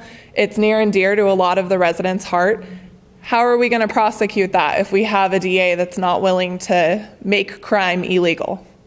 Crime, I work in Pomona, I work in Claremont, I live in San Dimas, and I see it just skyrocketing everywhere around me. I'd like you guys to vote no confidence tonight and keep your residents safe. Thank you. Thank you.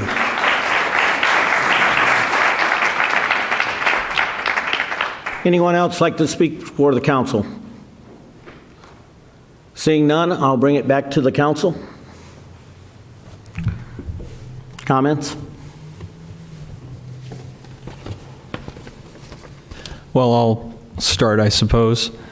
One is hearing from the speakers tonight and the public, and just from my experience and my travels, it is very apparent some of the activity uptick that we've seen around town. And I mean, for me, I grew up in this city. My parents live here, as most of you guys know. So I'm not happy with what I've been seeing. I'm not happy every time I see a weapon pulled off the street from a traffic stop here.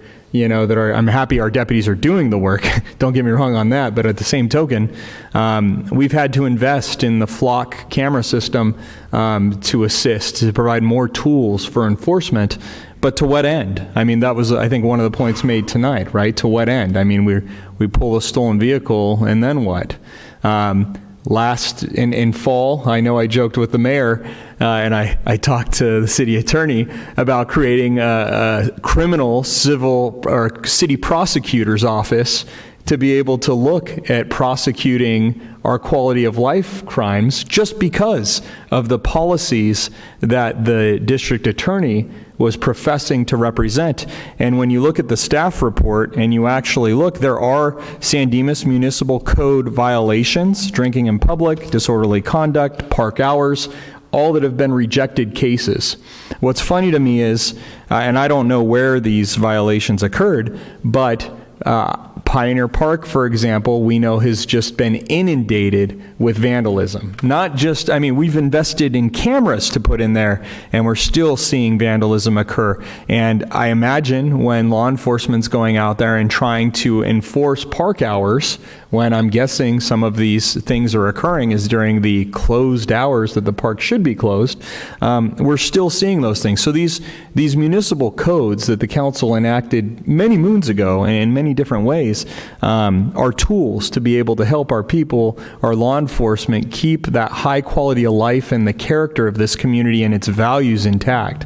So I'll comment further maybe after hearing some of council's thoughts, but just looking even at the rejected cases from our own municipal code is kind of insulting, because I mean those cases too, at its most fundamental level, drinking in public, I mean that's usually a pretty slam dunk. There's a drink, and you usually can smell the alcoholic odor there. You usually would look at that, document it, and you would be done with it. But, I think there is, and the undersheriff, I think, talked about broken window theory a little bit, and, we really do need to pay attention to those small things. So I'm not a fan of the pretrial policies. That's a whole nother issue, but the bottom line is the voters did speak about cash bail in this last election. It is concerning policies potentially looking to undermine what the voters had put out. And to be frank, there are evidence-based risk and needs assessment instruments that go into this that are validated. There are validation studies behind these things. So when you look at probation or parole and they make assessments to be able to release people, whether it's on their own recognizance or otherwise, those are usually informed decisions. So to undermine risk assessment instruments is concerning too, because those typically are validated instruments to make informed decisions, is not to jeopardize the public. So that's where I'm at. Thank you. Anyone else? I'll start out by just briefly saying that the policies are unacceptable. They're wrong-headed, they're counterproductive, and they undermine a lot of just what the speaker said, what you said, Ryan. And we need to send a message, as one of the gentlemen just said. I'm wondering, just housekeeping, what does a vote of no confidence entail? It certainly could be, we don't have confidence in you, period. But I'm wondering if we need a resolution, a direction to bring back a resolution that has reasons and that kind of a thing. That would fall on a typical process when you're trying to make a policy statement and convey it in a very formal manner. Yes, that could be one way you do it. I mean, we could look and see what other cities have done, but frankly, I haven't seen what the exact wording. So it seems like, just a vote no confidence is a little weaker than something that would, as I would say, strongly condemn the policies that we don't like. If you give direction to staff and articulate some of the concerns, we can integrate that into a resolution and bring it back. Dennis? Well, this is a very complicated subject. I will vote for a vote of no confidence, but the district attorney's office does need reform. As the police have said themselves, that the sheriff runs the largest mental hospital in the country, and a lot of these people are mentally ill and they need help. But I think that Jackie Lacey had the right idea about reform, and the present district attorney has gone too far. Small things do occur, and small things are important.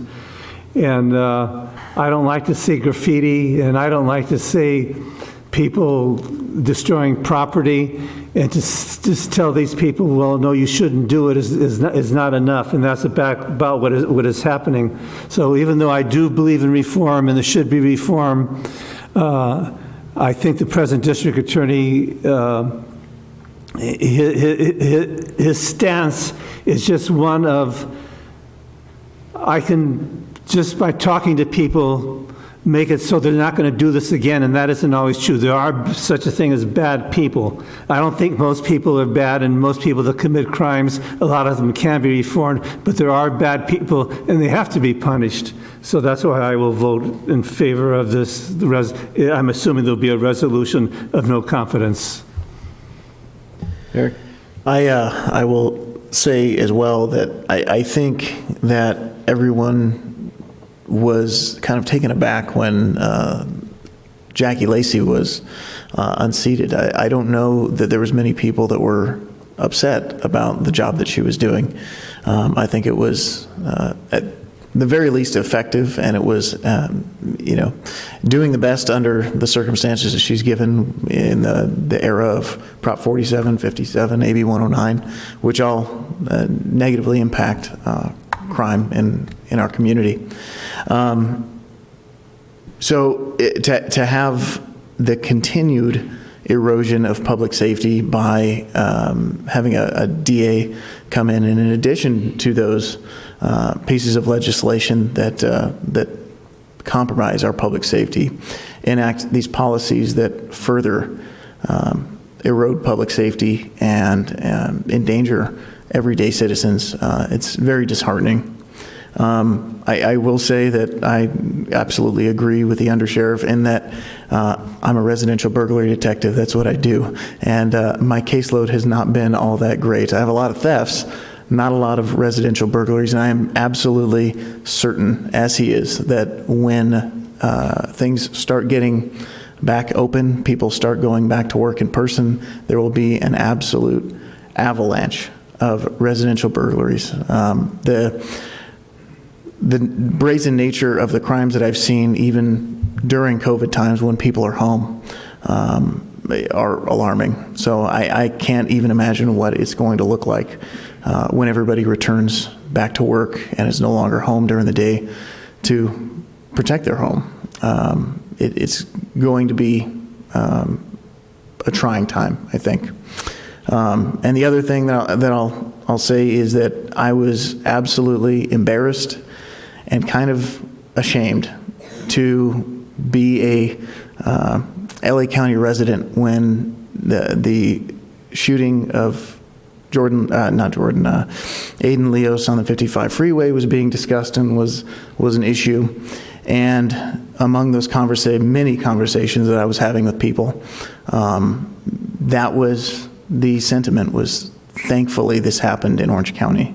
And I think it's absolutely disgusting that anybody should be thankful that a crime happened in any particular place, especially one as absolutely heinous as that particular one was, because the one tenet should guide society, and that's that crime should have no boundaries. And I think right now what you're seeing is that, in effect, crime kind of does have boundaries, and in the way that the punishment has boundaries. And I think that's extremely harmful to everybody in LA County. Okay. Just a few things. When I requested that this matter be brought back here a couple weeks ago, I mentioned the fact that law enforcement's on one side, conservatism's on another, liberals on another side, but the reality is we're here to talk about victims. Victims of any type of crime needs to have justice, and that's where we need to be thinking about. The court system is the people that we believe the justice system is going to work. The prosecution has a job. The defense has a job. But it seems like now all of a sudden we've merged the prosecution and the defense attorneys together. And I'm not saying defense attorneys are bad. What I'm saying is that there's still a separate role, okay? The role of the prosecutors is to put on a case and to, prove that their client, or that their person broke the law. Defense attorney is there to prove it. But now we got the prosecutor, our senior prosecutor, seems to be the senior defense attorney right now. And I'm just not so sure that's going to work good for me. So the one thing I want to say right up front is that I personally am not interested in having a one-on-one meeting with the DA. I'm not interested at all. I think he proved his concern about what we were thinking by pulling off his person that was invited to come and talk to us at the same level as the sheriff and as actually a person who actually works for him. He, as far as I'm concerned, his arrogance tells volumes.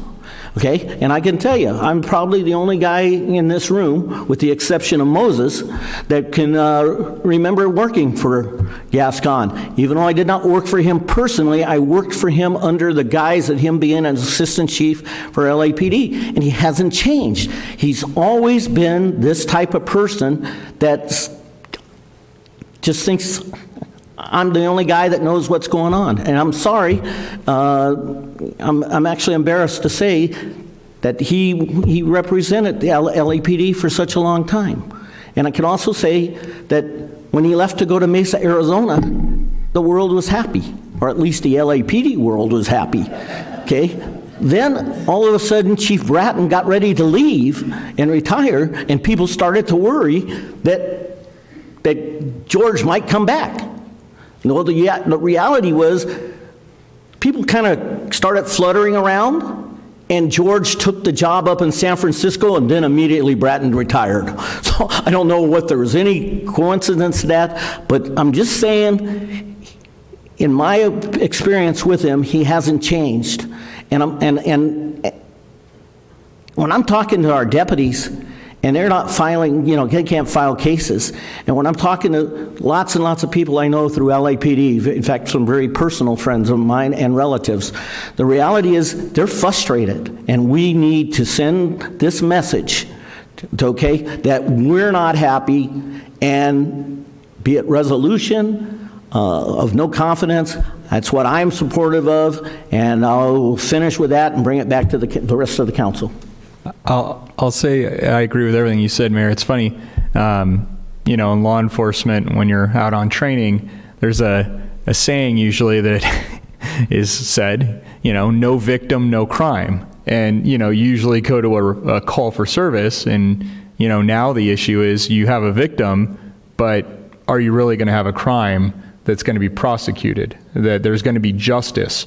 And you're absolutely right that this is really about the victims, and it's really about justice and balance in the justice system. So I would move that we direct staff to bring back a resolution that is in the form of a vote of no confidence in the District Attorney, George Gascon, and his special directives, that also embodies the statement that if the council so chooses, demonstrates that the city council or this city prioritizes victims and balanced justice, reasonable justice for all those in our community, and that these policies are jeopardizing the safety and the quality of life of the citizens who reside in our community. Justice is not just for people that have had a crime committed against them, but by locking these people up and putting them in the appropriate place, it prevents further crimes from occurring. Yeah. And I think that's important, because if you just let people go, they will keep on committing crimes unless somehow you either reform them or you punish them, or a combination of both. Right. Well, and as was mentioned before, that the idea of diversion or treatment or whatever you want to call it can't happen unless you have an incentive, in this case a charge or a pending process, pending prosecution or something like that, we've got to get you some help. If you don't want the help, then you're going to get prosecuted, and this is what's going to happen. So I think I agree with everything you say. I think the statement will be stronger, or will be strong, if we make it clear that the San Dimas City Council wants those who can be treated, whether they're addicts, mentally ill people, juveniles, as the deputy district attorney said, who, you're 16, you're 17, we're not talking about murder and terrible crimes like that, but, if you're trespassing, drinking in public, driving without a license, this kind of thing, you don't want these folks to be thrown in jail where you are not treating them. You want to divert them and try to, if possible. And if they are in prison, and I'm not sure how you're going to put this all in, but punishment, keeping them from doing it again. The third leg is rehabilitation, realizing that people, the vast majority, are going to get out at some point. When they get out, we want them to be productive members of the community, have a sense of self-worth in their own. As one gentleman said, maybe it's a religious thing, or maybe it's the kind of thing you get with religion, but whatever it is, the person has to be reintegrated and not be so bitter or whatever that they're going to, or unreformed, that they are going to commit more crimes. And that also goes to the parole hearings and everything else, where you've got to have both sides there, including the district attorney's office, to argue whatever the case may be, whether they're ready to go back to society or not. So anyway, all that lengthy thing, I'm sure you can get it a little bit I think compacted. But I just think that we want to make it clear that in one of the whereases, we believe in redemption. And that's what one of the speakers said. I wrote that down, in redeeming, if it can be done. I think what you're talking about, really, the crux of it is believing in prosecutors' discretion. Because the prosecutors have the discretion to opt for diversion, or to, make the kind of accommodations that somebody needs on each individual basis. And they're really the only ones that review each and every single case and know the facts of each case. And it's pretty clear from what we've heard tonight that the DA just has completely subverted the prosecutor's discretion in that regard. So I think it would pretty easily be summed up in the fact that we trust and believe in the discretion that's entrusted with our prosecutors. Discretion is that important part you're talking about. The other thing I just wanted to say, so I like the idea of having something a little bit more than just a discretion, but believing in the reform that will help us as society get these people that can be back on the street to have them healthy when they get back on the street and not committing crimes. If there's a second to my motion, I'd be happy to be good with all of that. And the last thing, and it just goes along with that motion, is that I just wanted to finish in case anybody thinks differently. I am completely opposed and appalled by these particular, I was reading them out loud last night to my wife, and it's like, the actual directives, the salient parts of them, and it's like, are you kidding me? Are you really kidding me that, all these misdemeanors are just going to, they're just nothing anymore. So anyway, whatever Chris and staff can come up with. Look, I'm happy to offer the second to your motion, but I'll just say that somebody touched on something that I wanted to bring up earlier and I just didn't, and that's that crimes are being committed by individuals that should be otherwise in custody or incarcerated on previous cases, whether that be pretrial or after sentencing. And I think it's very important to say that I believe that the ultimate miscarriage of justice is allowing somebody that's by all rights should be currently in a place where they're unable to harm anybody else, to have them out and harming more victims. I really do feel, and this is in my heart of hearts, and as many years as a police officer, that is what pains me more than anything when I encounter that situation where this person shouldn't be here to victimize this person that I'm talking to, but for some reason they've been let out or what have you, and they've been enabled by these policies to continue their destructive behavior. Well, the public loses confidence when you read about an individual that's been arrested 12 times, 13 times, 14 times. If you're arrested once, I can see you might be lenient on someone, but if they're arrested 10 times for the same crime, there's a problem somewhere.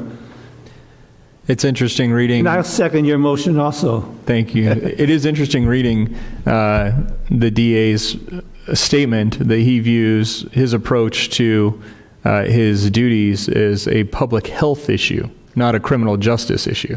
And they're really different things. I mean, there are full academic programs in public health and in criminal justice and restorative justice and all these other concepts. So it is very complex. And to John's comments, mental health diversion, drug courts, all of those things have existed for a very long time and are tools that are used in the dispense of justice to be able to get people linked up to services and rehabilitated, as well as the probation system has a robust system and how they deal with that. So it's a very complex issue, but what we seem to know is that these policies are not helping the community. Thank you. Agreed. Before we call it for a vote, I have, as the DA said and the sheriff has said, over 20 cities have put out some type of proclamation for vote of no confidence or total recall or something like that. And what I would hope the staff is hearing from the council is that usually when we have some conversation, we'll say, look around, see what other cities are doing and what other cities are saying or how they did this or how they did that. I'm going to tax our staff into creating a document that is from the city of San Dimas, from the hearts of the people here in San Dimas. And that's what I would hope, Chris, you're hearing me, okay?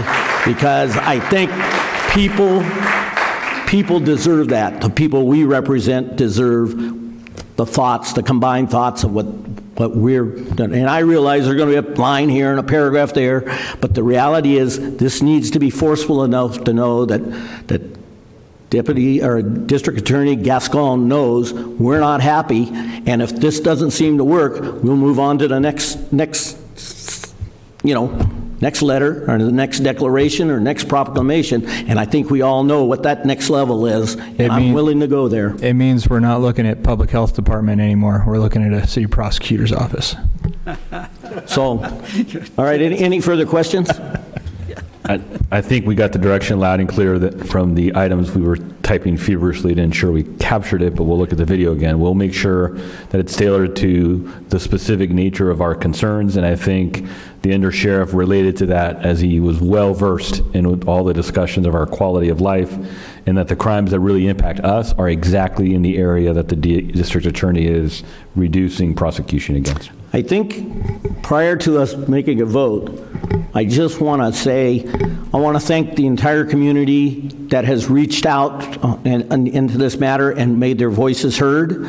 Naturally, we've had some people that have had some concerns, and I'm hoping that tonight's meeting kind of put some of those things to rest, and they heard how the community, a majority of the community feels.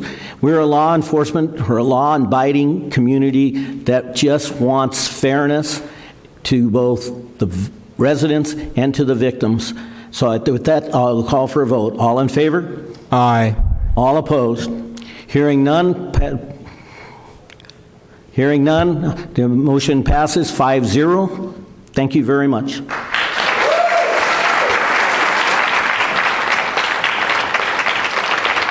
Chris? Thank you, Mr. Mayor. I didn't want to interrupt the conclusion of the motion, but there was one other piece that you actually made mention to, but we're the only council member that did. The DA's office representative has indicated that the desire of the DA's office to sit down. No interest. I have absolutely no interest at all. As far as I'm concerned, personally, he shunned us by not sending. He could have sent the lowest person on his staff to at least speak to us, but instead, that 2 hours prior to this meeting, we received the message that they would meet with us privately, and that goes another way that says transparency isn't in the DA's vocabulary. I agree with the mayor. This meeting was rescheduled. There was ample opportunity for a representative to be present, and I think this statement stands for itself. I'm assuming the majority of the council feels that way? Absolutely. If he wants to send a representative, it's not going to change my mind, but I wouldn't mind it. I would sit here and listen, and I would also tell that person a few things in my mind that I think they're doing wrong. But I'm not anxious to hear someone else. So I will relate the invitation that they can come to our next council meeting when this resolution is being heard and argue. I wouldn't. Just like a member of the public. I would actually give them that information or that invitation. You can give them the information that we're going to have the resolution. Anybody can come and talk. Obviously, it's a public meeting. They want to show up, but I'm not interested in listening to them, and they will definitely have that no longer than the 3 minutes allowed to anybody else who walks in. My personal preference would be that staff does not follow up with the district attorney's office. Their statement stands on its own, and there's no reason to further follow up based off of tonight. I am quite sure that George Gascon 1 minute ago knew where this went. I don't think there's any doubt that George Gascon knew what that vote was 60 seconds ago. Yep. So, if George wants to call me, you can give him my number. But yeah, if they want to talk to me personally, that's fine. Well, I think I got enough direction. I'll figure it out. But it is a public don't have meeting. him call me. I don't want to talk to him. All right. Thank you. Thank you, folks, for attending. This was a fairly good meeting and the first really wide open meeting that we've had in 16 months. So, but thank you, and feel free to come back and visit with us anytime. Mayor, can we recess for 3 minutes or 2 minutes? We'll take a 5-minute recess. Thank you.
All right, we're going to reconvene the council meeting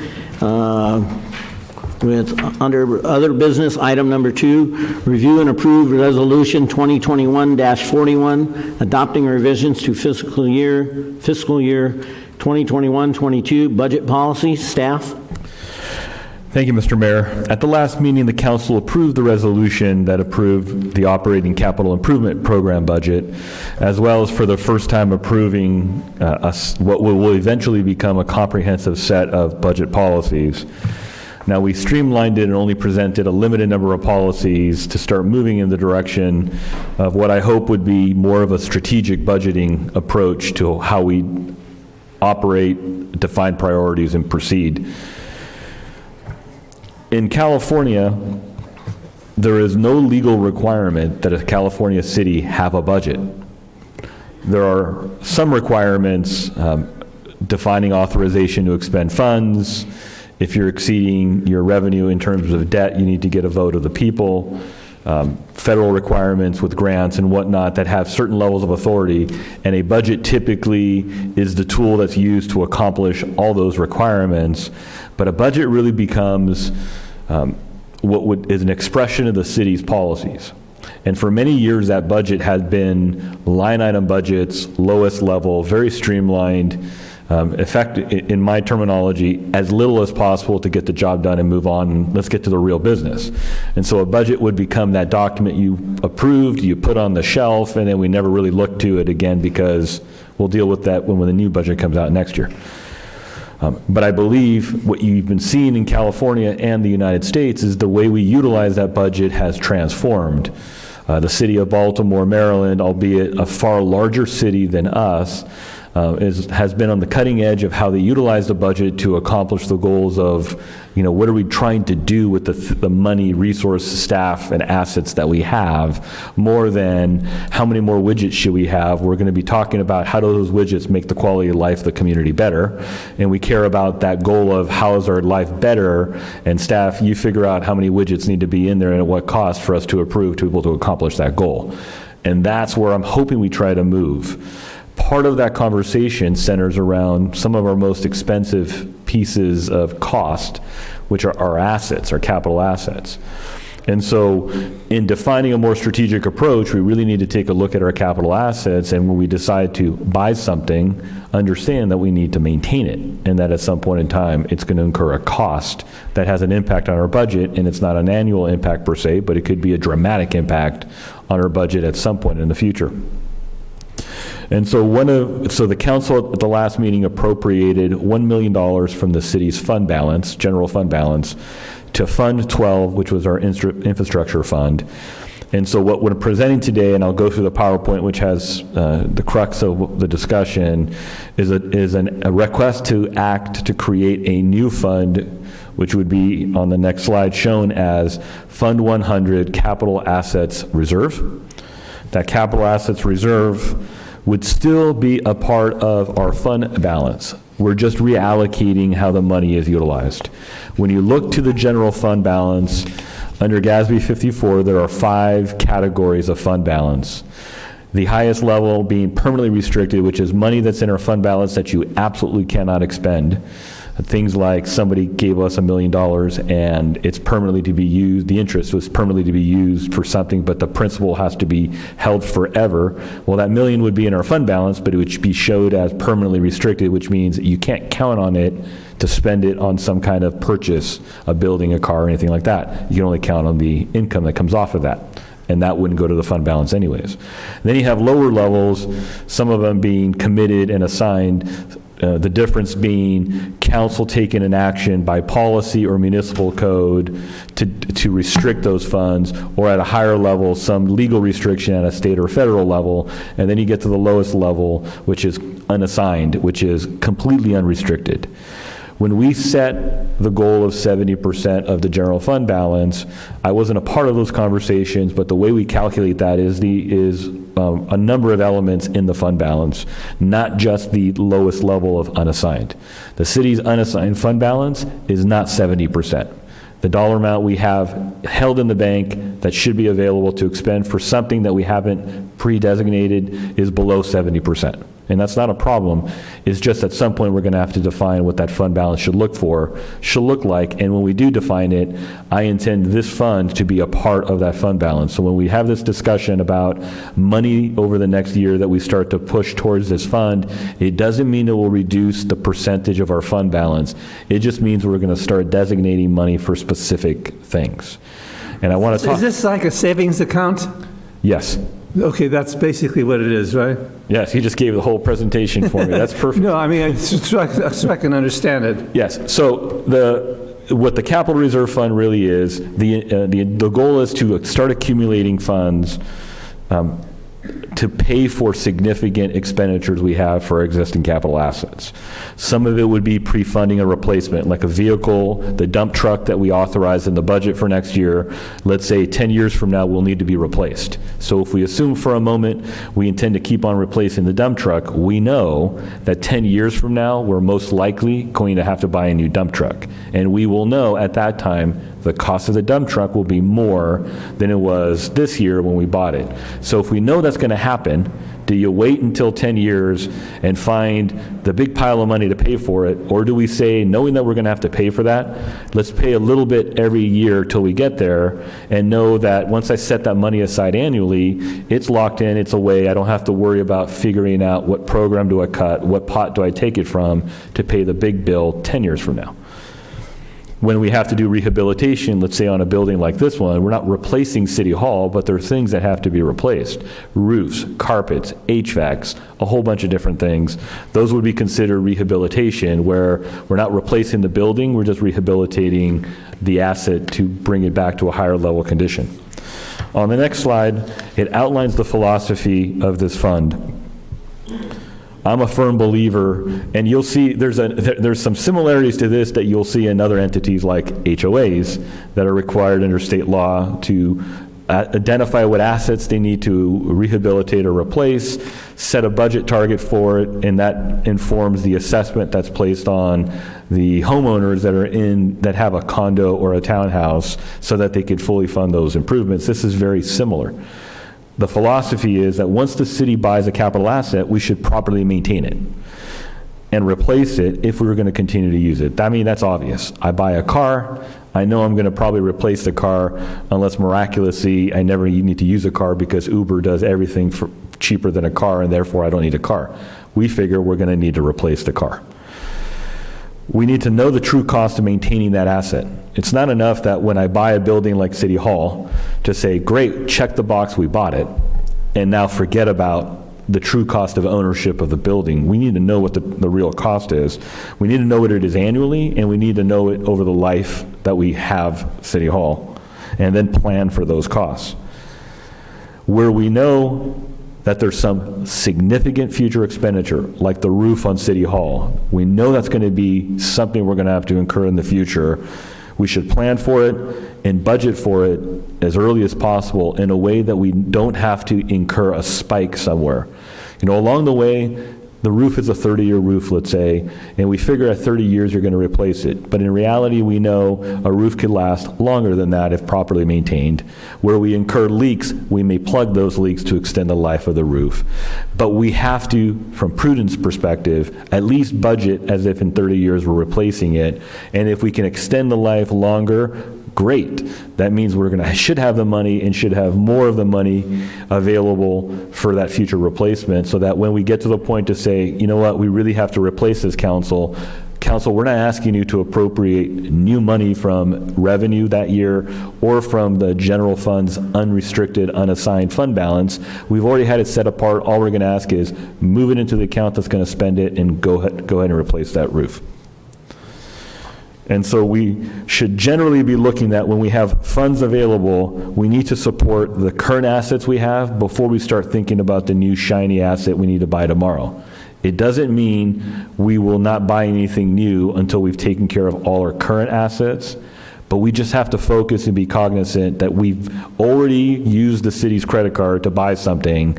We got to put the money aside to pay that bill before we decide to now add a vacation and everything else to the credit card bill with money that should be paying for the stuff we already bought. On the next slide, I outlined, this is not all the funds. I tried to conceptualize when you look at the budget and all the different funds, because it's very confusing how it's formulated together. And so we have some general capital accounts, it's infrastructure and our equipment replacement fund, where in previous years, we would determine a dollar amount and just put it in those funds, just a large dollar amount, not assign it to anything, just say, okay, you have 400,000 in infrastructure to use. If something comes up that year, at least you got up to 400,000, generally. We have some facility-specific funds, and some of those funds, like the golf course, have independent revenue sources that support it, and it isn't heavily subsidized or subsidized at all by the general fund. And then we have our parks and open space, that we have quite a few different funds because of legal restrictions. You've separated those funds out. Those holistically would be supported by the general fund. If their own source revenue, like the golf course, can't support it and a big expense is needed to be made right now, we're going to be looking to the general fund to transfer money into those accounts. That's our current practice, and we'll do it annually, and we'll do it in a lump sum. We won't say it's for a specific item. We just put the money there, and as it's used, we'll budget for that specific item. On the next slide, you'll see what's the difference with the policy change that we're asking. We're adding a savings account in between the general fund and all the funds that will be expending that money. That's where the action we're asking is to take the $1 million you approved at the last meeting to go into Fund 12, and because we didn't have this intermediary savings account, and now move that money into the new savings account so that we can do what the next slides are about to start talking about. In that new savings account, Fund 100, we're going to break down that fund into 3 different categories. Those 3 different categories are articulated in the budget policies. The language that you see is verbatim what's in the budget policy. The first category is something that we schedule and will pre-fund. What we mean by schedule, the city council approved funding for an asset management system in the city. That asset management system is intended to schedule or list out the different assets that we have. You know, it's City Hall, it's the roof, and then you provide details about the roof. How old is it? What type of roof is it? What's its cost? What's its cost tomorrow? What's its annual cost? You start collecting the details of all the assets that we have and the specific elements that we have to track, be cognizant of, and have to either maintain annually or replace at some period of time. And so when we say scheduled in this account, it means the same thing. We list that asset as a line item, and I'll show you what it looks like on the spreadsheet on a further slide, and say that it's pre-funded. And so if we can go back to the last slide, this would mean we enter the asset in a schedule, let's say the roof of City Hall, and we've identified that item to pre-fund it. This is an item that every year in the budget we will look to and say, this is an item we said we need to set money aside every year to pay for its replacement or rehabilitation. And that we adopt that funding schedule and we transfer that money to that fund as one of the highest level priorities when the city makes a budget decision. So we first will pay for debt service, mandatory benefits, the things that were contractually obligated. We will then pay for these transfers, and then we'll start considering more discretionary expenditures like, you know, do we add more plants at our different facilities or landscaping and whatnot, or hey, we want to add camera systems across all our parks. That's a new item. Well, that will be lower level compared to this transfer when it's scheduled and pre-funded. The next slide has the second category. We will schedule the item, so we will identify it on the list, but it's unfunded. It's not an item that we will annually put money to because either we don't have enough money to pay for it, or because it's a new item we just identified and the funding won't happen until the following year, like the dump truck, which we will buy in 21-22, and the first year we do a contribution will be 22-23. And this is intended so that we could capture what the true unfunded liability for the city is. Once we have the whole list, we will know that we probably should have $6 million in the bank for our capital assets today and should be putting aside $500,000 a year if we're going to properly maintain it. We can't afford it right now, but at least we could show what that number actually is. The next slide is the third and final category. It's pooled capital assets. When we look at City Hall, we know that there are a lot of expenditures. Plugs have to be replaced, faucets, the carpet has to be replaced. We're not going to identify every element of a building like City Hall. We could replace all the carpets, for example, in one fell swoop. We could say that they have a 20-year life, and at 20 years, we set aside the money and we just pay for the carpets.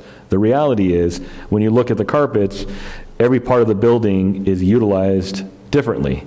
This room is utilized less than the administrative side of the house because we operate 5 days a week there and we only come here a couple of days a month. So we're not going to necessarily want to replace the carpet in the city council chambers at the same time we're going to replace the carpet in the administrative side of the building. So we may decide to pay for just this 1 year and 10 years later pay for that. In which case, calling it out and saying we need a certain dollar amount in one specific year doesn't make sense. But creating a pool where we know the carpets, the paint, and a few other things that are pulled together, we know at least we need money every year.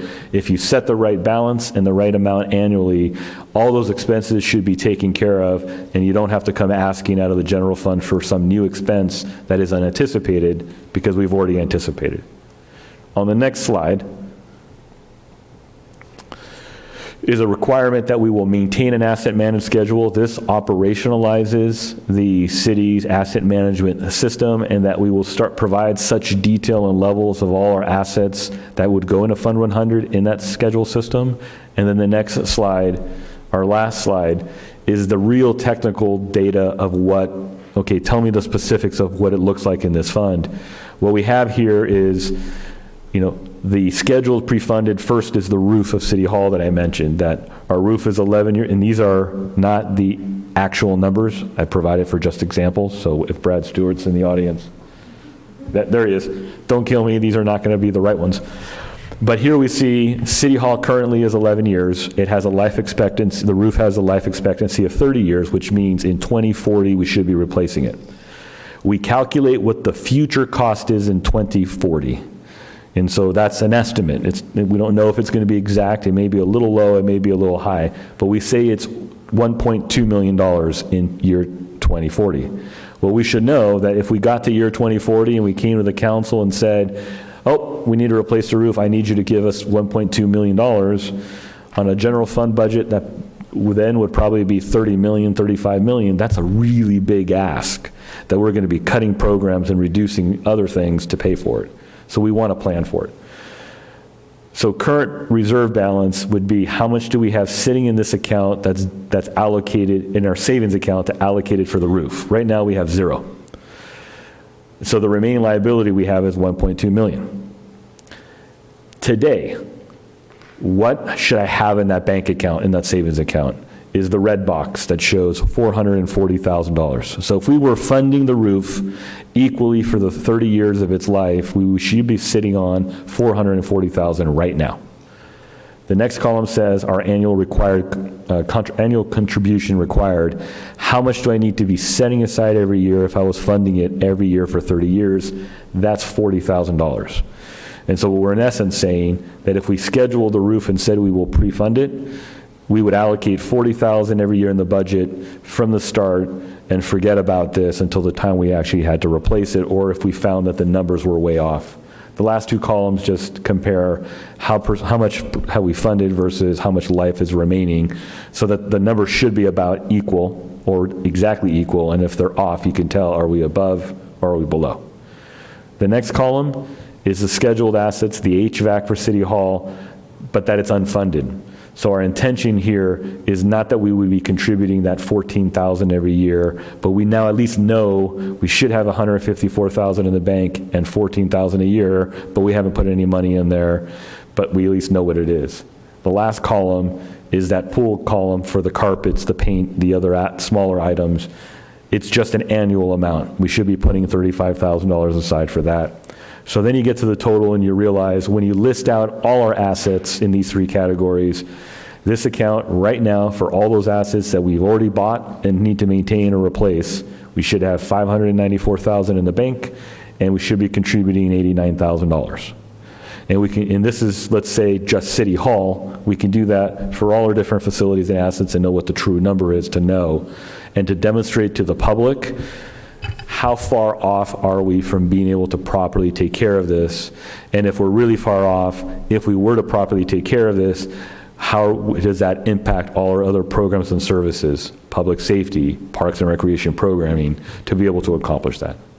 And what we'll find, what I suspect when we complete this, is that while we're sitting on a lot of money in the bank as a reserve, that our revenue stream won't support the annual contributions that we need to have to properly pay for all our capital assets. So that should at some point trigger a conversation with the council about how do we get closer to being able to take care of all the obligations that we have, that the taxpayers and the public demands that we do, without degrading our other services. And so that is kind of the goal and philosophy of this. And so the action that we're requesting the council to take in the staff report is to establish Fund 100, the capital assets reserve, and to authorize the transfer in the budget of the $1 million currently in Fund 12 infrastructure into this account, and by budget policy, authorizing the city manager designee to decide how we schedule this out, and that every year in the budget, you would see that schedule, so you know exactly where that money is actually going. With that, Mr. Mayor, I'll turn it back to you. Any questions? Yeah, what you're doing is you're starting saving now for the future.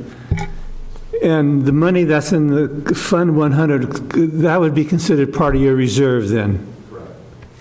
So you really would build up your reserves considerably over time. Initially, we would be taking from our existing reserves and redesignating them into this fund, so the net difference in the dollar amount won't change for reserves. In the future, as we're allocating, we will allocate annually to this, right, which would mean it's money we will not put into programs and services, but we will be allowing to fall to the fund balance, the reserves, and grow the reserves. So yes, over time, we should be building more and more reserves, but they'll be tied up for this purpose. The line item that says $13 million unassigned in the general fund will start to become smaller and smaller and smaller, because more and more money will have to go to things we already have an obligation against, not free money. So the reserves, when some of it are earmarked for special projects? Correct. Right now in the budget, you'll see $6 million are designated in the reserves for risk management. These are things that our JPA may not pay for. So it's still our reserves. We just have designated it for a specific purpose. This will be the same thing. Makes sense. So I think what you're kind of saying is, while we're designating these things for these capital assets, if some major unforeseen thing happens, we could still dip into these funds that are here for something major. You could, but the intent here would be, no, you're not touching these funds. You use the regular reserves, because it is too tempting to look at eventually what will be a $6 and $7 and $8 million pot of money and say, ooh, I want cameras in all our parks, let's do it and take it out of this. Well, I'm sorry, you've effectively spent this money as soon as you put it here, because you're going to spend it at some future time. If you're going to take it out of here, your city manager is going to be saying, can you please identify what asset we're not going to do? Are we not going to do the roof at City Hall? Okay, so you're going to actively vote to take the money away from the roof at City Hall to go buy some shiny new asset or expenditure. And so with that, it'll be very clear the impacts of the decision-making that we have, because it's so easy to say, oh, something that lasts a long time, we can defer it because we really need this thing right now. And what do you get? You get streets that are highly degraded and cost you 10 times to replace it. We get buildings and parks that look dilapidated, and us crying, why can't we pay for these? Why taxpayers pay more for it when the taxpayers are saying, why should I give you more money? We need to start, if we do this correctly, at some point over the next couple of decades, you truly will see a game-changing impact on a city like San Dimas, where fiscally we'd be one of the strongest cities in the entire state. I completely agree. I really appreciate your putting this together, because it really is a fiscally prudent I think, way to move forward, and it's a smart way to move forward. It's just, if earthquake-leveled City Hall, it might be nice to dip into those funds to rebuild it. I would say catastrophic. I mean, absent an exigent catastrophic failure, I would say, no, this is sacred and we're not touching it. But a meteor hits and takes out our municipal yard, and we don't want to take debt to pay for it, which would be my first recommendation. Sure, we can look at But this. your underground parking is paid for then. There are a lot of ways to pay for a lot of things, but I think like the credit card example, once we bought something and we know we have to pay for it, I don't want to go add a vacation to it before I paid for the first thing. Let me ask one more thing, and that's I love the way that this schedule is broken down. Is that schedule itself with each individual asset, is that going to be something the public can access and view? What I still am working on and have to discuss with internal staff is, next year we're going to be looking at pretty significant changes to the budget process and the budget document. Starting with a conversation way early in the year instead of starting it after January where you're compressed for time. My goal is you would see a 5-year capital improvement program budget, which tells you we're doing Via Verde and here's how that breaks out over the next 5 years. Public Works has it. We're going to make sure that list includes parks and all our major assets.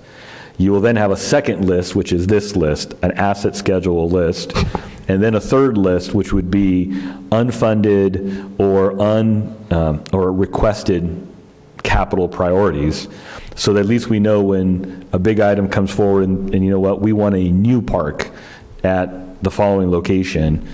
And it could be a great idea, and the council says, hey, we need to put that on the radar map and start thinking about that and understanding it, and maybe when we're making budget decisions to say, let's fund that one, will be a third list. Those together should be the crux of your capital improvement program. And so every year, there won't be something that should fall off the list. So if we talked about it 2 years ago and we got it on the unfunded list, that third list, it should sit there until we decide to say, hey, you know what, let's remove that. And I know one examples that we had were, a conversation we had at the last council meeting with regards to trees, that asset was on our 5-year CIP, but not funded for this year and next year, but funded for the future years, a couple of years after that. And those documents are living documents that the council every year can look at and revise, and we change. Just like Via Verde, if we do a street, we may plan to do it next year, and it'll be 3 years at $3 million. Well, things change, and we change the timing, so we'll change it in the 5-year CIP. But together, to answer your question, they all should be there that the public can see and ask questions about. Perfect, thanks. Would this fund be invested? It will be invested under the same policy we have for our current funds, yes. Ryan? John? So I like the idea of the policy. I like the policy because the city council has to change the policy to start doing something different with this fund. Obviously, if there's an emergency, but it cements it a little bit better rather than saying, well, I'm noticing that there's a lot of, there's $25 million in there, and boy, I think rec center, let's just use it all. So, but we can identify things like that if we want to, and then slowly build up on it, into it. And I like the 3 spreadsheets or tables or schedules that you're talking about. This one's great. Obviously, there's going to be a lot longer than that, but it's great to be able to see the progress of that particular. And I suppose it could be updated annually. You could also choose to do it more often if you wanted to have like a play-by-play kind of a schedule. But however you want to do it is fine. So I'm totally supportive of the policy and the other thing that we had to approve, but both of them. I did want to talk about trees, though, at some point, and I was just going to ask Jeff about it. And to be blunt, I wanted to talk about the CIP, the Capital Improvement Project list, and how it has changed, like this year's budget, and the trees were removed, replacement trees. So I wanted to make some comments about that. And it would be a separate action or scheduled for some future meeting to actually do anything about it if we chose. but I did want to make some comments about that, maybe after the vote on what do you think the best approach would be? It's just a comment about the process, the way that the budget was formulated this year. With my ultimate goal of funding the tree replacement. You can do that now, but if you feel like it's a little bit kind of off topic, you could do it after the vote. All right, I'll choose to do it after the vote then. I included the full budget, line item budget in the agenda packet, so I apologize for its length, but it was also intended that if you wanted to have conversations about different capital assets as part of this, that you could, and the documents would be available to have those conversations. I will admit, I did not read every single page of the 600-page agenda packet today. I admit it. Boy, that's wild. Okay, I too would like to, not to prolong this meeting, but after John talks about his trees, I do have a subject that I want to at least bring up to get it future agendized. So that's the way we'll do it. And then after trees, then I'll bring mine up. Okay? Anybody like to make a motion approving The revisions? Resolution 2021-24, adoption of the revision of the fiscal year 2021-22 budget policies. So moved. I think we may need to waive, do we need to read the title on that one? And is it 24 or 41? I'm looking at my... 41. 2021-41. Okay, got it. Is it just that item, or you're approving also the allocation, number 2, the allocation of the funds? Or are you going to do that separately? Do we need to do it separately? Yes. Okay. We'll do it together. Waive any further reading necessary and move approval. Second. So we're doing both items all at one time? Together. Okay. All right. Deborah, you want to read it? Yep, second. Second by Vienna. So just to make it clear on the record, we're approving Resolution 2021-41, approving revisions to fiscal year 21-22 budget policies. And second, establishing Fund 100 Capital Assets Reserve, allocating $1 million within Fund 100 and decreasing Fund 12 infrastructure by the same $1 million for the 21-22 operating and capital improvement budget. Motion by Bertone, seconded by Vienna. Now the vote. Okay, any further questions? All in favor? Aye. All opposed? Hearing none, motion carries 5-0. Okay, and now John, I guess. All right. The pages I'm going to be talking about, or that referring to, just for people, if people want to look at them, are reserves, historical reserves on page 314. 314? 314. And the CIP, or Capital Improvement Project Plan, that's on page 447. And as Chris had mentioned, and I agree with him, strategic budgeting is important. And, you know, we're not completely new to that. One example is the nostalgic lighting in downtown area. We've been funding that year after year, putting money away. In fact, we haven't done any street lighting over the past 5 years or something like that, because we've been saving money in that fund to do that project. So, but that's the way to do it. You know, you want to save the money, and as you, Chris, you're kind of alluding to, you want to have the money before you spend the money, if at all possible, and not just be trying to figure out where to get it from on a moment's notice.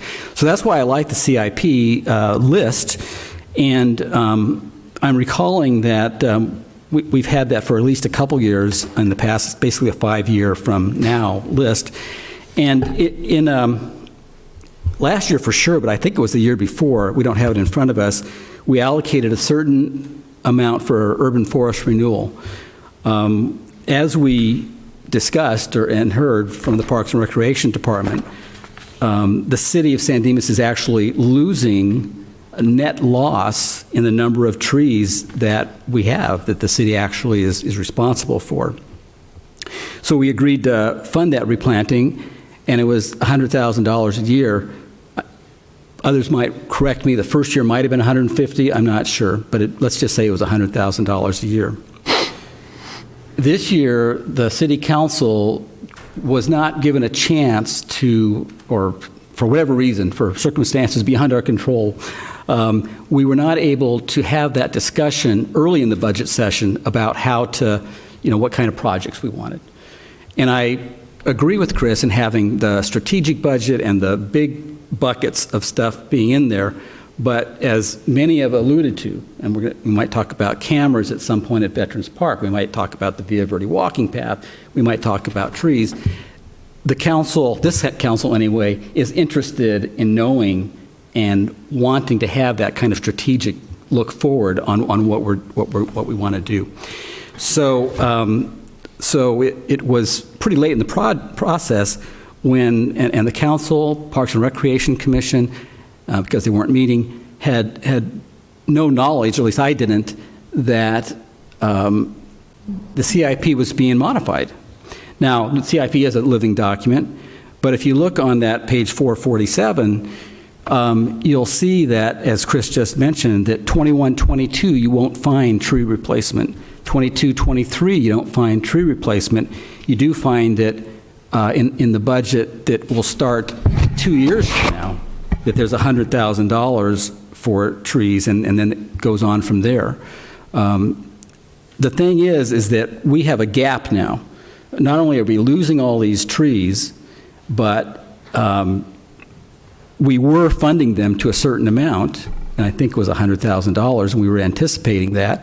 Last year we had a huge discussion about it, and the $100,000 was actually a compromise, as you might all remember. And so there's a gap here of 2 years of like no money in there for replacing trees. So,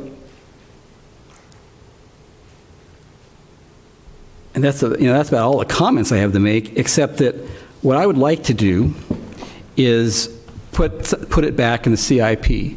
And I'm not sure if that's something we can do today or if something we have to do a budget modification at the next meeting.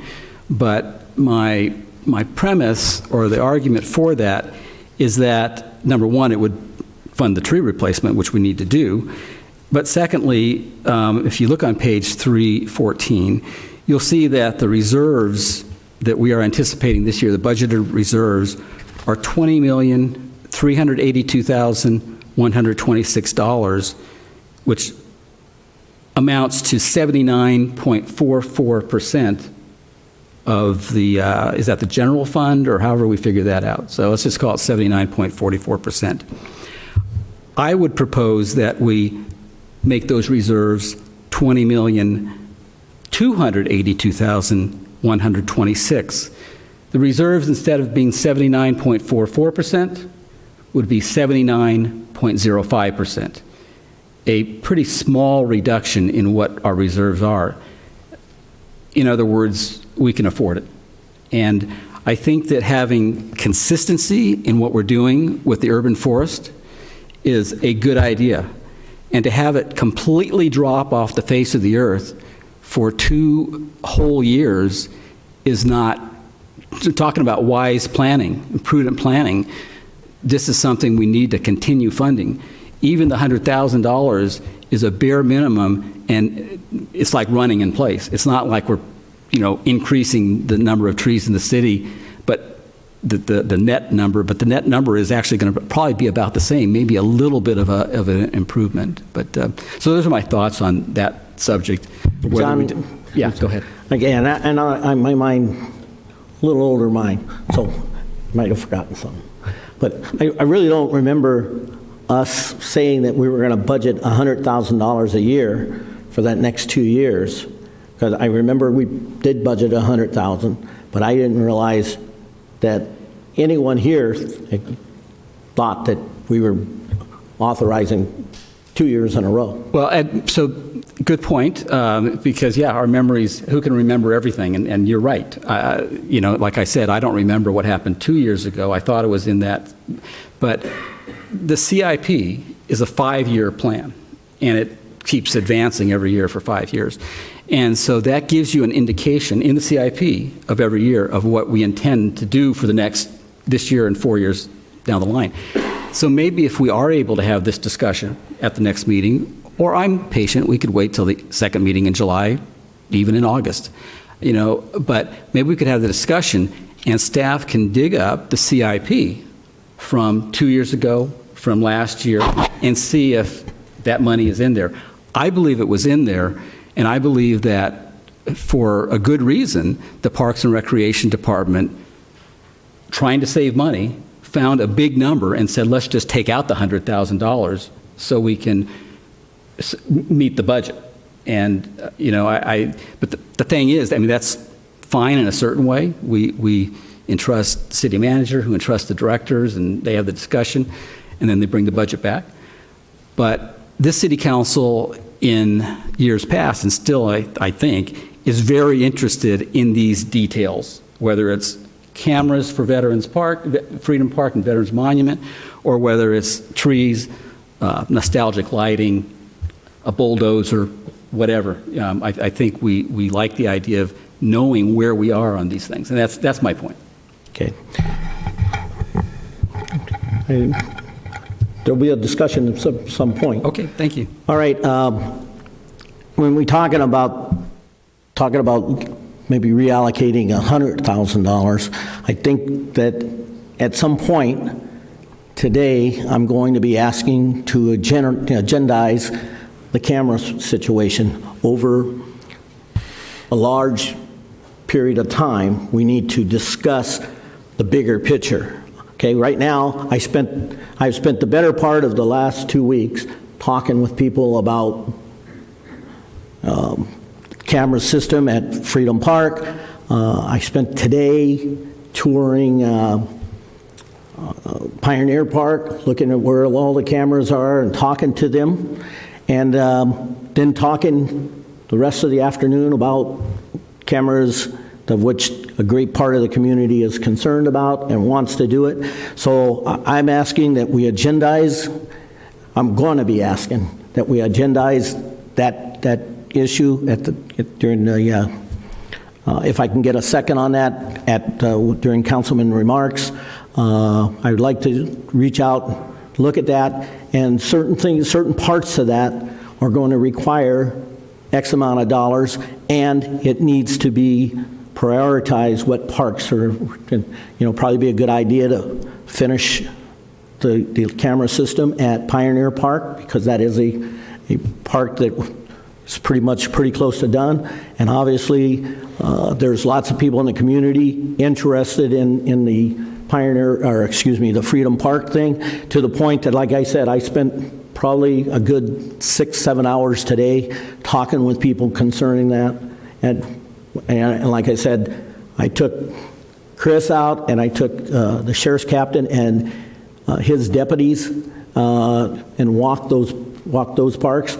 And it comes up that the bigger picture, the bigger conversation has to be, once we finish these two parks, how do we move forward? I'm quite sure that folks in Lone Hill Park will be concerned, because obviously they had the biggest crime that San Dimas has had in quite a long time.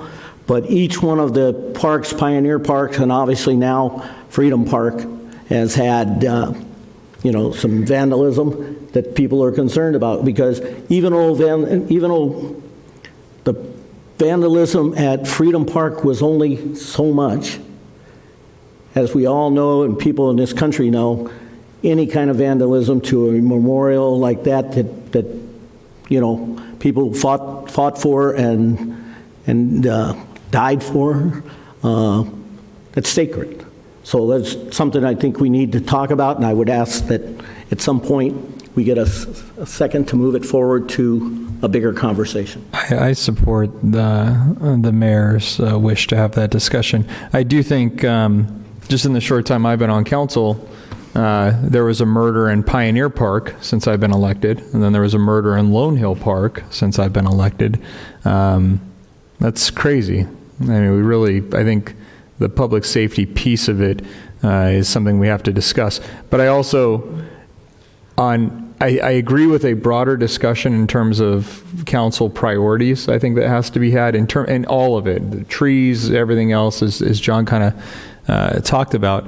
But I also have to say that, you know, I hear from people constantly about trees. And so, I mean, and I mean it on a completely different spectrum as how John advocates for trees. I hear about it on a different level, from people's sidewalks being uprooted and from limbs falling on their cars, and people that feel that we have a very robust tree inventory. So if we're going to have a tree discussion to invest more in the near future, I would be curious and interested in the numbers in terms of claims against the city for incidents involving trees. And I also would be interested in maintenance associated with the uprooting of sidewalks and other issues as recent as this year that have happened, where trees have grown to the point where the roots are going into people's private property.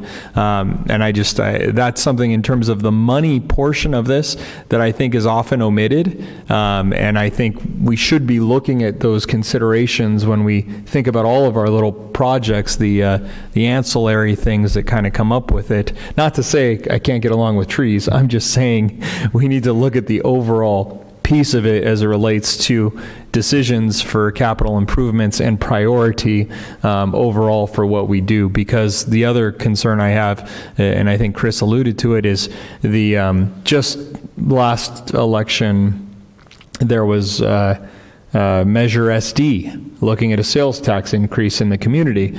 And so when we talk about looking at what it is we're going to prioritize in terms of funding, I'm happy to see the reserves be flush, but I'm also concerned that when we have a staff presentation, we're talking about this clock of money and what we're going to do and the idea of projects that will bring in revenue, or maybe not, you know, and businesses that may have seen great things this last year and others that did not. I think those are all big picture discussions for the CIP that we really need to have, because that, to me, is the overriding consideration in any of these projects. And the other part of it is, you know, I had to laugh when I learned we could take loans out against our streets and our roadways, but I can't take a loan out against trees. And that blows my mind, because I know we've invested so much in our urban forest. But I make the point that I can't reconcile that. So that's more difficult. So if I have to look at patching up sidewalks or roadways and pavement, I'm probably going to be more inclined to do that because of the situation fiscally until we resolve that. And then I think we can do whatever we need to do. So it sounds like the request has been made. I mean, we could wait till the end of the meeting, but can we just agree that the Veterans Monument cameras we can have a discussion? I mean, we can wait till the end of the meeting. But what I want to do is I want to request that we finish Pioneer Park and we look at Freedom Park, then have the robust, larger talk on cameras throughout the city, through the parks, and look at them. There's some parks we never have a problem at all. Right. But, you know, many times it's a real big conversation with law enforcement agencies or something. Unfortunately, when a police officer or deputy dies, gets killed, gets murdered, whatever, that we talk about being a family, okay? I don't want to be talking about this city being a family when we're getting ready to bury the next person who's had a misfortune, you know, a murder or something like that, when we know that we could do something to at least help with the identification of the perpetrator. That's why we put the cameras in Pioneer Park originally, and now that we've put them there, you know, they're now starting to realize that they could use more in certain positions. Nobody ever talked anything about the cameras or anything in Freedom Park until the vandalism occurred. So those are the two those are the two incidents that we have on our mind right now. But the reality is we need to talk about a policy going forward, just like John and his trees, okay? And John, it's not John and his trees, it's John and our trees, okay? It's just like that. We need to do the same thing when we start looking at the safety of our community, our safety of our kids in our parks. And so that's what I would like to have, that broader conversation. And, if I thought I could just say, let's put those cameras in right now for those two parks, that's exactly what I'd say. So do you want to have the discussion next meeting that you're talking about? I'd like to. Okay, yeah. I mean, can we just say that now rather than waiting till the end of the meeting? Yeah, I'm getting the direction. There's two items we should put on an agenda to actually talk further. I mean, it's on my list request as well, so I think everybody had the same. And I don't want to put one on the above the other until we have a conversation, but I think safety has to be in this conversation. But let me reframe it to come close or in relation to the agenda item that's been posted of budget policies. The entire budget policy document is there, and the goal is to expand it. The action you took earlier was about funding capital projects, the ongoing cost, and for replacement and rehabilitation. We talked about 5-year CIP, and you asked questions on this urban forest and the trees about where is it on the 5-year CIP, and I've been looking for where it is while we've been talking, found some references to it. And then now cameras. I think in thinking strategically about how we approach activities, when the council decides on a item that it's an ongoing, let's say a capital item, that's an ongoing item, and we've had robust conversations, staff reports and whatnot, and we've come to a decision that says this capital asset, urban forest, trees, is an ongoing expense that the city as a policy wants to implement in its budget. The budget policies become the document that we codify that language that says this is what we intended to do. Because I think there's confusion with regards to that item as to what's our policy, because we haven't codified it somewhere. And so when I look at the budgets going back to 2019-20, in 19-20 we budgeted $100,000, not on the CIP, but in a specific fund to fund it.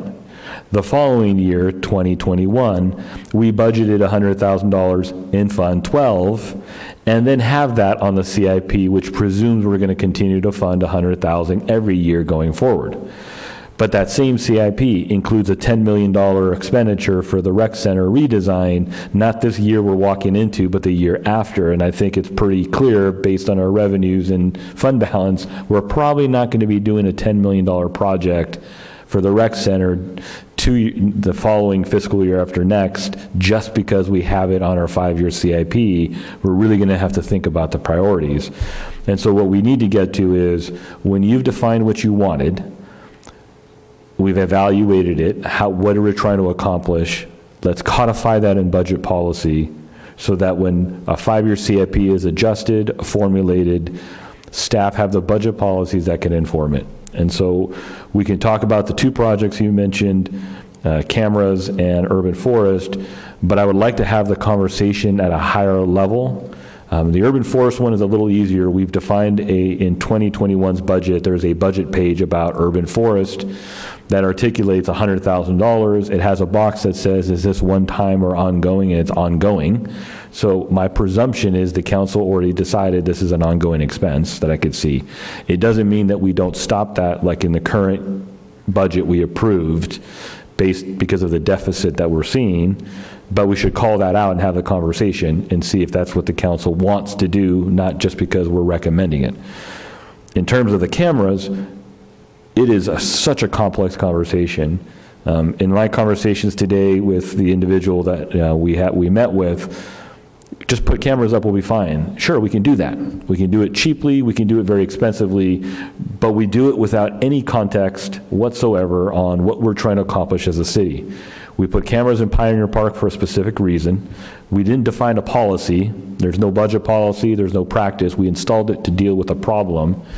And now we're being asked or considering, we have another problem, so let's do something about it there, which to me smacks of very reactive thinking in what we're doing.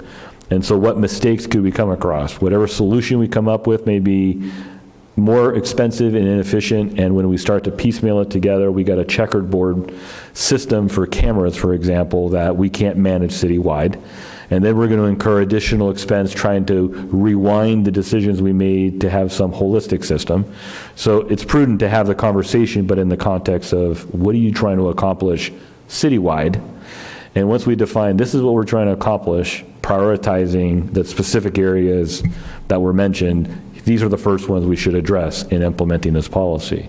Then we codify the policy, make a budget allocation to support the priority in our 5-year CIP, and then we proceed implementing that policy over the next few years. For that discussion item at the next meeting, which is 3 weeks from today, so I was wondering if some of what you said, some of what Emmett is direction you're thinking about going in, if the staff report could have a little bit to it. In other words, not just council discussion on cameras at parks, but a little bit more of, how some ballpark estimates, what, the pros and cons of doing a one-off and then saying, well, now we're going to go ahead and do the rest but the different ways of approaching it, options, that kind of thing. Because sometimes if we just have a thing saying, let's talk about something, it doesn't really have enough substance to it, and then we're talking about putting it off for another time, for another meeting. So I understand what John's saying, but, and correct me if I'm wrong, the request would be to agendize it to decide if we want to talk about it. Is that not true? That's what I'm hearing, but I'm now hearing more to it.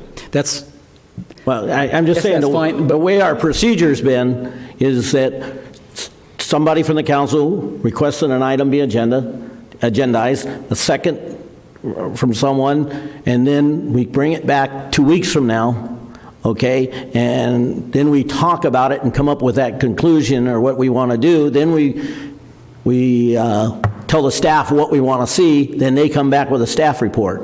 That's the way I thought it was. I would circumvent everything. I think these are procedural things that need to be taken care of. We're all going to be scrutinized by certain people in the community if we just push this and keep pushing it. But I thought our procedure was somebody requests an item be agendized, someone seconds it, then it comes back the following week to discuss if we want it to implement something, then the staff puts together a staff report. What's happening now is that he's requesting that in the next city council meeting, we discuss the camera in Freedom Park, and I second it. So there's two people there, so this will be on the agenda next time, right? Right, that's what I thought I did a while ago. Right. Yeah, so yes. No staff report, no anything? Well, whatever staff feels, a staff report would be appropriate. I think what I'm hearing, and I want to clarify, is it both urban forest and cameras or one or the other? I was supportive of the discussion regarding cameras and the broader discussion of priorities for the CIP, which could include the tree discussion. But if that's what comes up and materializes in the discussion that the mayor wanted to have. So what we can do, so typically, yes, when the council is asking, two members are asking for an item to be agendized, we don't presume as staff to know what the conversation is going to be and then go out and do all the research, because the majority of the council hasn't directed us to proceed. Just two members have said, yeah, we want to talk about it. Staff going out, I can go out and spend 40 hours of staff time and do a 15-page staff report on cameras and try to push the direction of the council in a certain direction, but I haven't asked the council and got an understanding, what do you want to accomplish? If it's just the locations you're talking about, we don't care about anything else in the city, then we can do that. But as soon as the first request from Lone Hill Park or Mershon Park comes in that says, we want cameras too, then we just open Pandora's box by narrowing the focus and not focusing citywide. But I don't know that until council has the conversation. So we could do a hybrid. I can put some information in the staff report because I think we may have some costs by the time we get to that council meeting. So at least there's more than just one line that says discussion of cameras or discussion of capital improvement projects and priorities. So there's a little more meat to it, but I'd ask, I wouldn't presume to put a 20-page staff report and 300 pages of documents behind it to support this conversation that you may discuss it and decide we're doing nothing. And then we're left with all that work and no output. I think we, and I thought we fleshed some of this out with the handbook or whatever the last, the months of whatever we did with council policies and what have you. But, I think we just overthink this. I think we want to have a simple discussion. He wants to talk about the CIP and the trees. He wants to talk about putting the cameras wherever he wants to put them. I mean, I would just suggest that we just keep it simple and just put it on the agenda on the next thing. You put a one-pager, council's pleasure, and if you have some ancillary stuff, a camera costs this much or whatever, then see where it goes. Because I think we try to front load too much, and it's a waste of your time, staff's time, if it does or doesn't go anywhere. And I don't want you guys wasting. Personally, I don't want you guys wasting a lot of time when we don't even know where any of it's going to go with any of it, to be frank. So does it sound a short staff report with the 2 items included? And if we get ancillary information that could be useful to the conversation, adding that there and having the conversation? I would like to have the tree discussion, and I'm going to frame it that way, adding back the $100,000 that was anticipated this year in an ongoing basis. Council has not changed that policy. Staff changed it for us, and frankly, that's not the way it should work. This discussion should have been had a long time ago. How do you want to reprioritize? Here's our ideas, here's our recommendations, here's our strong suggestion, whatever it is. Council, are you in agreement with that? For it to just disappear off a list that, as Chris just alluded to, was anticipated after a robust discussion last time, and you certainly remember that, we compromised, and it ended up being on an ongoing CIP list. All I need on the meeting of July 27th, which is the second meeting, so the meeting after this one, is a CIP list going back, the urban forest report that we had talked about and was presented to us by the previous Parks and Recreation Director, and has a lot of information about the decline in trees and what we need to replenish and all that kind of stuff. I just need those 2 things and a reserve, I guess the reserves page, so we have that in front of us. Second meeting in July? Second meeting in July. That will be after the Parks and Recreation Commission meeting, so that they can also consider it and know what's coming up. I would second that.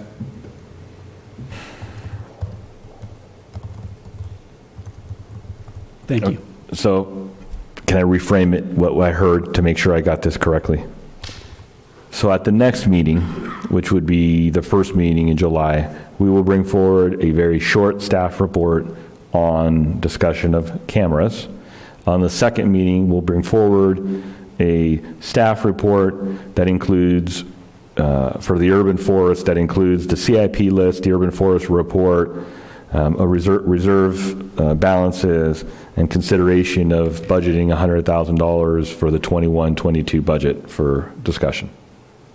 That's about it. Thank you. Okay. Yeah, let me be as clear as I possibly can. I agree with John about things dropping off of a list and things like that. But if it comes down to a tree versus the public safety, which I believe the cameras are, I'm going to have a hard time getting to that $100,000 number. So I'm going to need to know something, and we should have some idea by the 22nd of where we stand. Okay? And I want to know where that money's coming from. Okay? So it's just so we have a clue that where I'm going, and I totally support the tree issue. I don't want to minimize that in any way, shape, or form, but I do not want to take public safety, of which I believe, and I'm quite sure that our sheriff's department and a lot of our community puts foremost over anything. And this is not an either-or situation in any way, and I object to it being couched as some kind of thing where you're taking money away from public safety to do trees. That is absolutely not what I'm asking. That's the opposite of what I'm asking. My heartburn with doing what we're doing is, this goes back to the wish list thing. We had a stereo system for the Stanley Plumber building. We had urban forest. We had auditing. We had all these wish list things and priorities. So, I understand bifurcating out the discussions, but I'm in agreement with the mayor that, I'm not inclined. I'm agreeable to the process issue, 100%. I agree with that.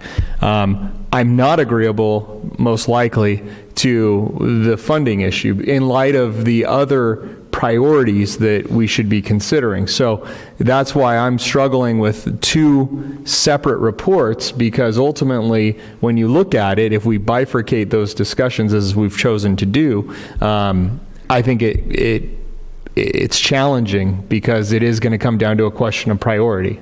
So I think we should have a discussion. Yeah, we're getting into discussing what the council wants to do instead of just requesting for the discussion right now. So we need to. Yeah. You've made the requests. We'll bring the items back. We can go forward. Okay. Yeah. All right.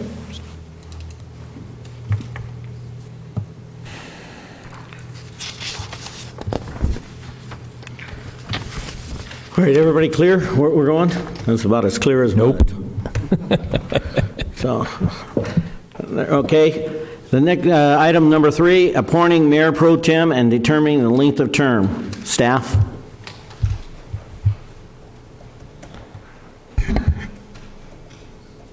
Is this you, Deborah? It's me.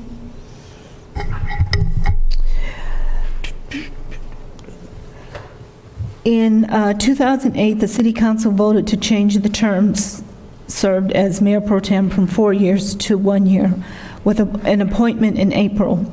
The appointment in April coincided with City Council changes in the election year. In 2020, the mayor and city manager deferred making the appointment as the city was in the beginning of the COVID-19 pandemic crisis. At the September 8, 2020 meeting, Councilmember Bertone was appointed mayor pro tem. This delayed appointment threw the term period off. At the May 11, 2021 City Council meeting, City Council discussed moving back to annual appointments, and direction was given to return at the June 22, 2021 meeting to appoint. Based on staff's report that identified Councilmember Eric Weber as the next in line for appointment, Mayor Pro Tem Bertone made a motion to appoint Councilmember Weber as Mayor Pro Tem at the June 22, 2021 meeting. Council also wished to formalize a process for appointment of Mayor Pro Tem and the accompanying term. Since 2008, the Mayor Pro Tem appointment has rotated by seniority, with the newly elected council member being appointed as Mayor Pro Tem after serving a full year on the council. With this appointment, a term would need to be identified. With the upcoming election in 2022, the month of the election is likely to move from March to June. Historically, the Mayor Pro Tem is appointed in the month after the election. The Mayor Pro Tem would be appointed in June for a term to begin in July. That concludes staff's report. Council? We'll make it easy. I think that the mayor pro tem should serve for 1 year. That it should change. Do you have your microphone on? Serve for 1 year. Since the election is going to be held in June, that we determine or choose the mayor pro tem the second meeting in June, and that as of tonight, we elect Eric as the mayor pro tem. Is that a motion? That'd be a motion. Second. Any further discussion? Is that always in June, right? It'll always be in June. You always appoint in June, even if the election's in March, which it will be in the... Well, I think that if they change the election again to March, we may want to change it again. Let's make it easy and just start at the fiscal year with a new mayor pro tem, regardless of when the election is. Yeah. That way, everybody gets the full year term, and some aren't like 8 months, and some are... So July 1? Yeah, July 1, so that's where the mate. Do you want to choose at the last meeting in June or the first meeting in July? Well, you would have to appoint the last meeting in June for their term to start in July. Right. I have no problem with that. Anybody? Have any? Nope. No. Idea. I think that's a consensus of the, do we need a motion? Yes. That was. Okay. Dennis made a motion. Second. Okay. Any discussion? All in favor? Aye. Motion carries 5-0. So Eric is now the mayor pro tem. Eric is now the mayor pro tem. Well, You can leave, Mayor. Thought he was. he's not allowed to leave now. I'm willing, more than willing at this point. Thank you for your time as mayor pro tem, Dennis. Yeah, Dennis, you did a great job. Thank you. I know you had a speech ready, Eric. Do you want to? In the interest of time, I think I'll postpone that. Oh, thank you. Okay, we'll go on to oral communications. Member of the audience who wish to speak to the council at this time, speakers are limited to 3 minutes and may be determined by the chair. Point of order, Mayor. I think we skipped item 4. I looked at 4. JPIA. Oh, I wanted to skip that deliberately. Sorry, sir. Okay, I'm sorry. Designation of director or alternatives to the board of directors for the California Joint Powers Insurance Authority. Staff? So the city is part of the California Joint Powers Insurance Authority, and every year we're required to certify the director and the alternate. The director must be an elected member of the governing body. The alternate can be a staff person or elected, and you can have multiples. Currently, the city has designated the mayor as the director and the city manager as the alternate. So the action of the council is to designate who will be the director and alternate so that we could report it to the JPIA. Well, I would make a motion that we make the mayor the director and the city manager the alternate. Second. Any discussion? Doing a great job. Yeah, when's the last meeting? All in favor? Aye. Opposed? Thank you. All right, now can we move on to oral communications? I'd like to get out of here by 3 o'clock in the morning. Okay. Members of the audience who would like to speak to the council at this time, speakers are limited to 3 minutes or as may be determined by the chair. Anyone have somebody would like to speak to the staff or speak to the council? You're sitting on the edge of your seat, I can tell. Yeah. Okay. Anyone else? All right, we'll move forward to staff and city council reports. City manager. I'll try to move through quickly because the last one will take a little bit of time. State of the City is this Thursday at 9 a.m. in the senior centers. We hope to see the council there. We'll make sure that all the commissioners are aware of that and they're invited. It's open to the public and will be, I believe, televised. On Thursday, the Quality of Life Task Force applications are still currently available, and applications are due June 25th at 4:30 p.m. to Community Development. So if you know somebody who wants to serve on the task force, let's make sure they actually know that it's occurring. In regards to COVID, an executive order implemented Cal OSHA's requirements immediately, and so the requirements of masks are going away for fully vaccinated employees with some very limitations of outbreaks that may have occurred in a workplace, high volume activities, which we don't typically see in the current workplace indoors. And so there is not probably going to be a whole lot of more new information that will be beneficial for the city council to hear at every council meeting. Even Area D, our emergency operations organization, is stopping doing regular updates of elected officials and city managers. And so unless the council unless something new comes up, I would hope to get concurrence to not continue providing COVID updates and just include an update under my city manager report as necessary should some change occur. I'm in favor of that. Support that as well. We will still promote wearing the mask. I believe when we get to the spring, the fall and winter season, when flu season comes around, I will still promote that if employees want to wear masks, they can wear masks. We won't necessarily mandate it unless we hit the threshold under Cal OSHA. The Gold Line update, we will be holding a town hall this Thursday evening at June 24th at 6 p.m. in the senior center. We hope to have everybody there. The Gold Line representatives will be there. Foothill Transit will be there. We'll be displaying the before and the after plans for the Gold Line that include all our parcels. I know there was a question about the flyer that went out that only included the park and ride colored. However, the discussion and what's going to be shown will be all the parcels, including the Gold Line's little strip across between Cataract and San Dimas Avenue. The goal of the meeting is to receive input from the public. The city will be doing the primary discussion and question and answers, and the Gold Line and Foothill Transit will answer only things that we just are not privy to, or is something more appropriate for them to answer. It is not intended to be a CEQA discussion.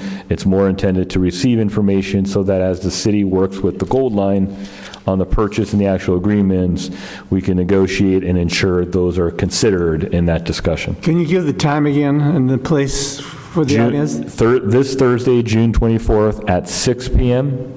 in the Senior Center. And that will also be televised.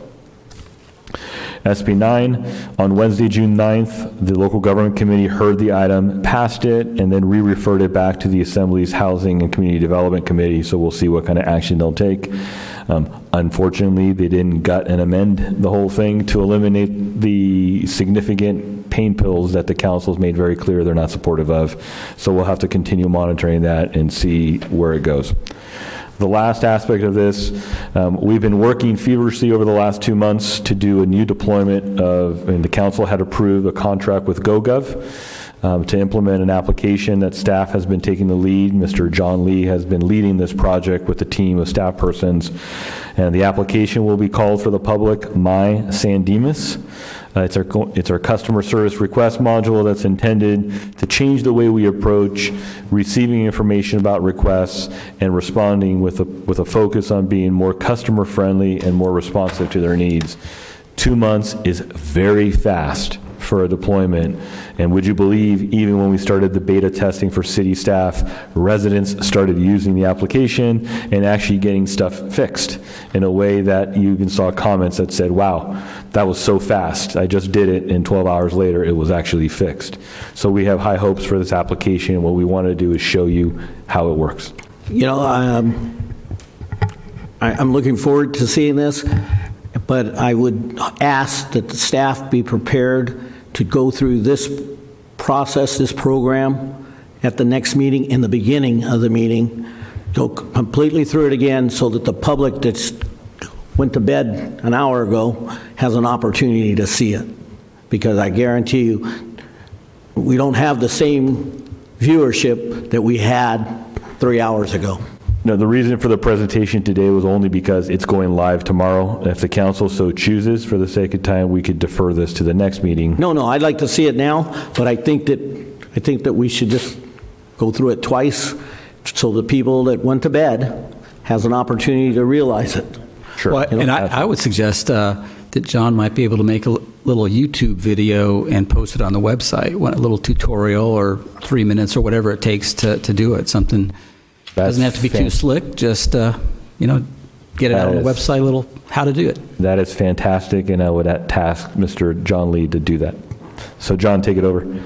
Thank you. Good evening, Mayor, City Council staff, John Lee, IT Manager. Tonight we are revealing the GoGov app called My San Dimas. I've screen mirrored my phone for the demonstration on how to download the app and walk you through on submitting an issue. If you have a smartphone on you, Apple, Google, Android, please follow along as I'll show you through the demonstration. Again, on the screen, you'll see my phone mirrored. I'm going to go into the App Store. I'm going to hit the magnifying glass on the bottom right, and up on top in the search bar, I'm going to type in My San Dimas, all one word, and I'm going to press search. Upon doing so, you're going to see a gold icon with the San Dimas logo on the left, and the name of the app is My San Dimas under Utilities, so I'm going to go ahead and just download that app. Give it a couple minutes here, or a few seconds for the app to load. Once the app is downloaded, I'm going to open the app. Once the app is open, it's going to ask me if I like to receive send notifications. I really encourage people to allow for notifications so that when issues get reported, you have the ability to receive notification from city staff to keep apprised of what's happening to that issue. So I'm going to allow for notifications.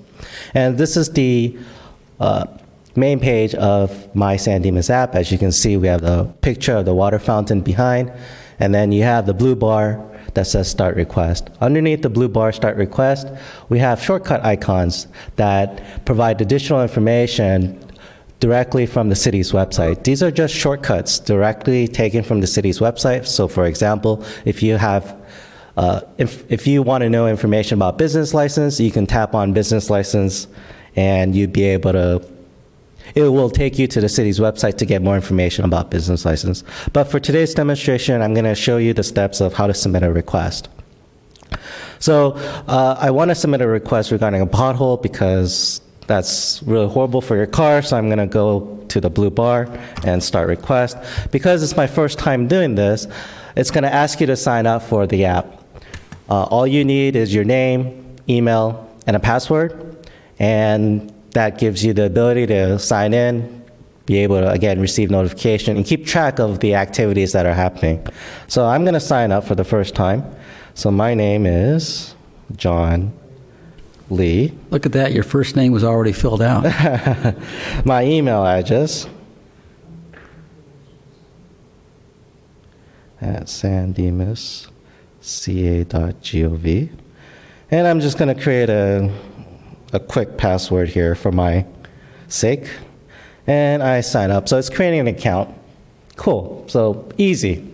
Download the app, start a request. First time, just go ahead and sign up, and here it is.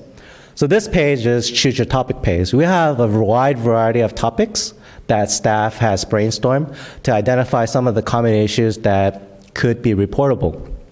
So there's an extensive list of things, and for example, animal control, code issues regarding property maintenance, RV driveway permit, et cetera, but today's demonstration is going to focus on potholes, as I mentioned earlier. So one of two things, I can scroll through the list and look for the category or the specific topic of potholes, or I can go up to the very top under search and start typing the word pothole. As I'm typing the word pothole, it comes back with two search results. So the one I'm looking for is pothole or street repair. So I'm going to tap on that.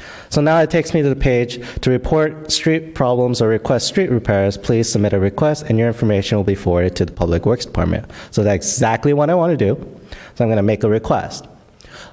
Now pictures describe a lot, and so the app allows us to snap a photo real time, or allows me to insert a photo from my photo library, or take no photos at all and just submit a request. In this case, I'm going to take a photo from my camera. And of course, it needs to allow access to the camera, so I'm going to OK to that.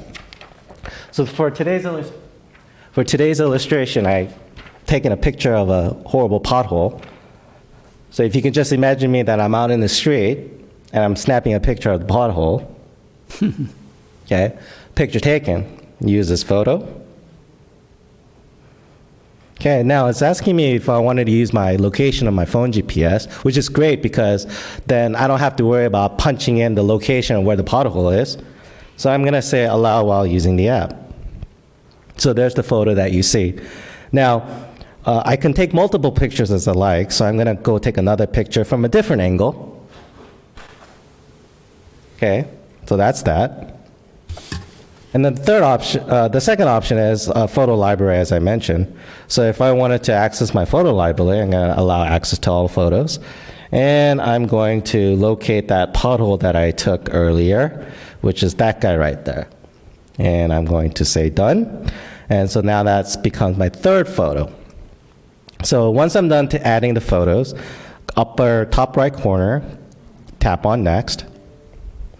Now it's going to take me to the section of where, again, the topic is pothole or street repair. The photo location is tagged based on where my phone is at the present time, which is 245 East Bonita.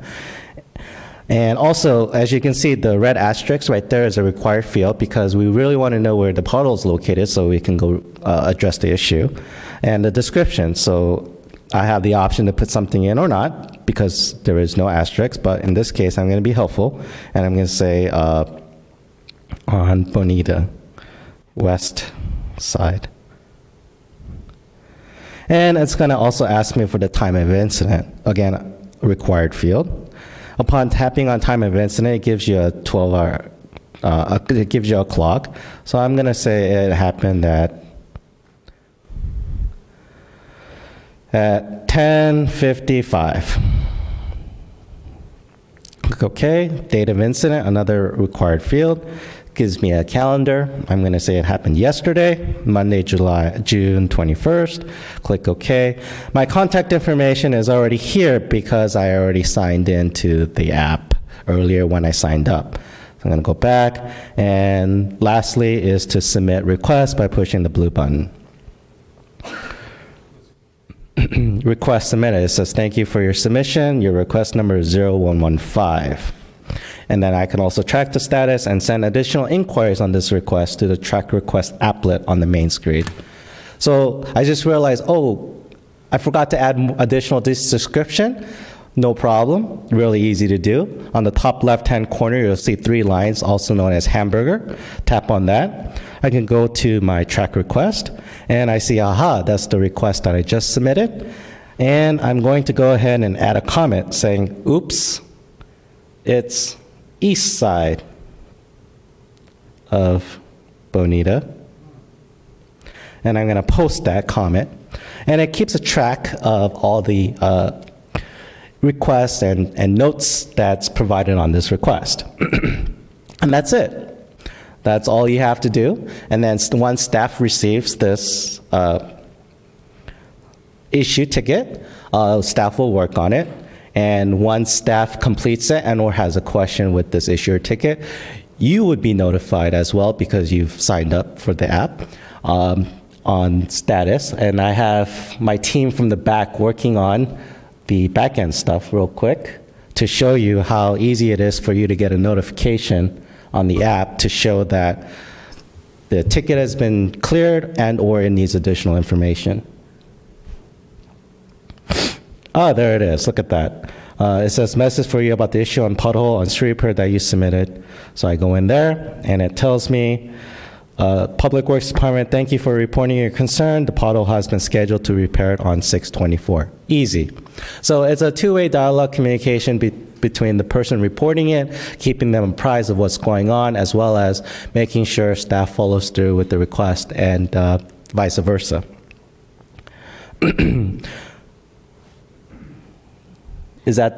Will I receive another notification from the back end? Okay, so let's give it a minute here real quick. Oh, see that little notification that came up on the very top? Again, a notification came up on the top. I also see a number 1 showing next to the icon. So I tap into that. It shows that I have another notification that came through. The issue you submitted on 6/22, pothole street repair has been closed, so the issue has been resolved. So then I can go in and I can confirm, and it says on the very bottom of the public comments, thank you for your help. So that's it. That's really easy to do. Now, for those who don't have a smartphone and who are more comfortable doing it from a computer, you can also access it from the city's website. Very easy to do. Real quick, I know it's late, but I'm going to walk you through the process of how to access this through the city's website. All you have to do is get onto the internet, and on the address bar, type in sandimas.ca.gov.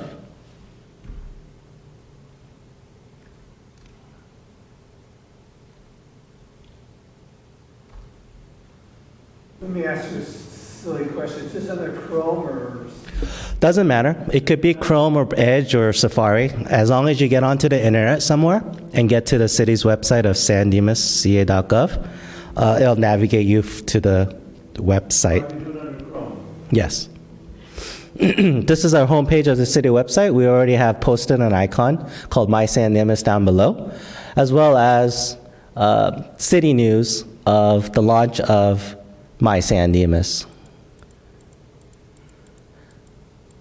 And as you can see, we've also did QR codes. So for those who don't want to search for the My San Dimas app under your app store, you can just scan the QR code using your camera, and it'll directly take you to the app store.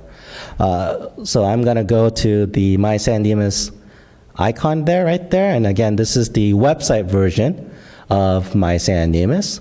So I'm going to go ahead and browse, and these are my categories and topics of issues that I can report to the city. So in this case, I'm looking through things and I want to report something that's a one-off. I can't find what I'm looking for, and this one-off has to do with something unique. So in that case, I'm going to go choose topic not listed. Again, that's your miscellaneous one-offs, things that you don't find or you can't find. And you're going to report an unlisted concern, and it goes to city staff, and based on what the issue is, it'll get rerouted to the proper department for that issue to get resolved. So I'm just going to make a quick request for an unlisted concern. Here, it's going to ask you where is the issue that you're trying to report. So using the mouse pointer, you can basically drag the location to the area within the San Dimas boundary. So I'm just going to land it on Commercial Street.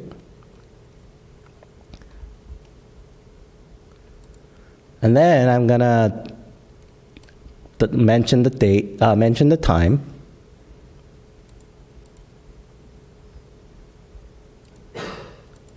And then I'm going to mention or select the date of incident. Let's choose yesterday again. And then I'm going to provide the description of my message or what my problem or issue is. Clue. And then I'm going to write something here real quick.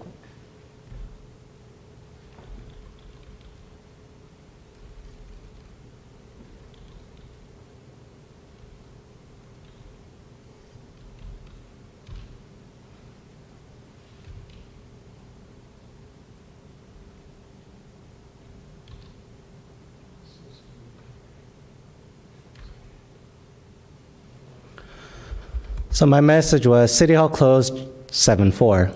Okay, and if I wanted to add an image, I can go ahead and do that in this case too. And then I hit submit. Again, me signing up for the first time through the web version, I can sign up, fill in the information.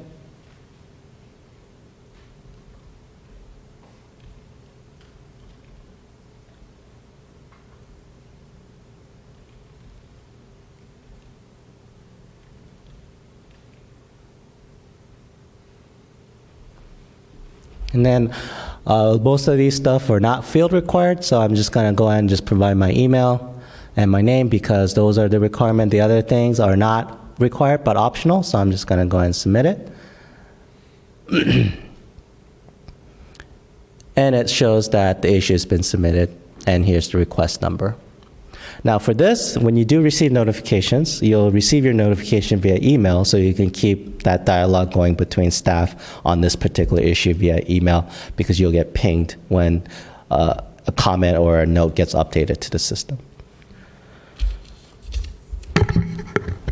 As City Manager mentioned, we're going live with this app tomorrow morning, and as a method of promotion, we'll be out there at Farmers Market with a table and a booth.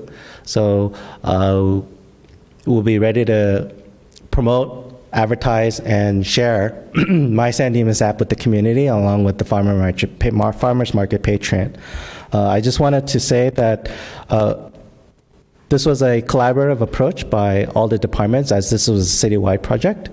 And I want to thank all the department representatives that took part in this project to get this adopted and implemented within a 2-week or 2-month period. This concludes my presentation, and I'd be happy to answer any questions that you may have. Are you planning on being at Farmers Market for several weeks in a row, or what's your game plan? Yeah, we plan on being there for the first 2 farmers market for first 2 weeks, and then we plan on, we'll reevaluate and continue to be there if it's successful. Thank you. Good job, John, on the app and everybody's collaboration on getting it in and up and running so quickly. Couple questions. On my phone, I didn't get that first question when you start to sign up, which was, I don't know what it was, allow notification or whatever it was. So that did not appear. And I just mentioned that so that when you're doing a tutorial, that you're ready for that thing to happen, because maybe it doesn't happen on Androids. I don't know. Second question, I was not able to actually get a password to be accepted. Is there some length or character requirements? No password conditions are set currently, so you can just go ahead and create something. Okay, and so, the final question, there's a box that says sign up or, submit or something like that. That was grayed out, and I could not tap on it or click it. So, again, not sure why that happened, but it's something to look out for. If you go into add comments to your request, am I assuming you cannot edit your original description? You can only add comments? Correct. Now, when staff is looking at this, is it categorized or not, or listed? Is the description the thing that comes up? I'm just wondering if that's confusing if it says it was on West Bonita, but you meant it was on West Foothill, and if it's, I guess it's a staff process thing, but I'm not sure how, if it would be easier if you could modify the description to more accurately reflect it. Just a comment. If the issue is resolved by staff, but you feel it's not resolved for whatever reason, I saw you could comment on that. How is staff going to be monitoring that to say, oh, this person said it's not resolved, and can staff then reopen the issue? Correct. So even though the request is closed, you can still comment on the request, and every time a message or a request gets entered into the system, it will ping the staff member that's assigned and is in charge, so that issue can be reopened and or further evaluated. 2 more questions. I saw on the when you went on the website, there was a download button. Yes. Do you have to download something to your computer, or can you just work on it, or do a browser version of it? On a computer, you can just go ahead and go to a browser. If you have a smart device, smartphone, tablet, those kinds of things, you can utilize the app version of this program. So downloading when you're on a browser like Chrome or whatever, on your computer, your laptop, or your desktop, probably does nothing on a computer? Correct. You don't need any special program on a computer. All you would need is access to the internet. And lastly, is the city council members, are we able to look at something that tells us what kind of requests are coming in, how fast they're being resolved? Will there be stats on that and that kind of thing? Absolutely. All the information will be tracked and monitored. We have great reporting mechanism tools developed inside the app program, so we can run any custom reports as needed to provide city council with data. Thanks a lot. Yep, you're welcome. I just want to say thank you very much for putting this together. This app, for being so quickly put together, it's fantastic. I think it's something that we've definitely been lacking for quite some time. One possible thing that I would love to see added on there, and I don't know how easy this is. I think we discussed it earlier, and it sounds like it's pretty easily configurable. There's a lot of ways for people in the community to, for lack of a better term, complain about issues in the city. But I would also love to see, since there's a whole staff directory on there, ways for them to easily commend city employees for the good things that they do as well. I think that's important. Yeah, we can definitely incorporate something like that. John, I echo the comments and saying really good job, everybody, in putting this together. I wonder if you could send the information out regarding this to the Mosquito and Vector Control District, Animal Control, and all the other stakeholders. And I'd also, if the sheriff's station was open to it, then, it might be helpful for you to go attend briefings with the deputies to present this, because I know just in my experience, a lot of times you get called when a tree's overgrown into somebody's yard or something like that, and it's, well, contact the city. And, and then that turns, how do you do that? Whereas, having an app like this might make it really easy, even for our deputies to be able to look at something really quickly and report it to the city, even in traffic collisions that may not require the gatekeeper to get called, but could be something to report back. So, but overall, I think great job. But to the bigger issue, I just would encourage the city to notify all of our stakeholders, whether it's, even county weights and measures agriculture, they come in and out of the community, Vector Mosquito Control District, Golden State Water Company, Waste Management. I mean, as I'm thinking of all the different people that traverse to help, who have points of contact with members of the community, but also are good eyes to be able to report incidents. So, thanks. Okay. Good job. Thank you. And I wanted to make mention, because there was a question when we approved the app about documenting savings that come from the impact. And so when we report after a 6-month or some reasonable period of time when we have enough data to be able to calculate that, the system on the back end does track time and materials. Materials is a little more difficult, but time, we're all pre-programmed in there, so whoever's doing the work, when you do a drop down and say it was John Smith, their hourly rate fully loaded is included in there, so when they put in there 30 minutes, it documents it. We had one process mapped out, which related to code enforcement, the different times for each task, what it looks like currently, and what could it look like when the code enforcement module is implemented. And it looked like 2 hours could be shaved off for every case that's being dealt with. And so 2 hours on a normal processing fully loaded, you're looking at around $100 savings for each and every code case that's being processed, and that's just that one aspect of it.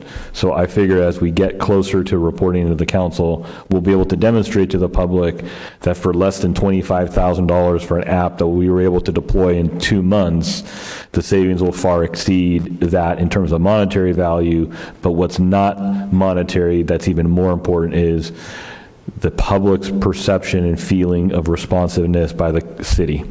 Because tomorrow morning at 8:15, we're going to be holding an all-city meeting where I'm going to be discussing our customer service expectations, and that every person in the city, every employee, permanent, part-time, as well as full-time, should be able to take in your request, give you a status on that request, help you install the app, help you with the process, with anything related to San Dimas, so you have one touch point when you call the city. Any further questions? And I just want to say that I've reached out to 3 different communities that have this GoGov. It was interesting, the responses. One planner said, wonderful. Another one said, fabulous. And the other one said, welcome to the 21st century. Okay? So we're there. I think it's going to be a great program. Fortunately for us, there's a lot of people in the community that knows how to operate their phone. There's probably 1 or 2, and not 100%. But the reality is the staff's done a great job. Okay? And I want to thank John. I know that he talks about a collaborative effort with the entire staff, but the reality is it took somebody to coordinate it, and John, thank you very much. Yeah, John does a great job. I think I'll need a little more tutoring, but... you're right after me. We'll get it together. Yeah.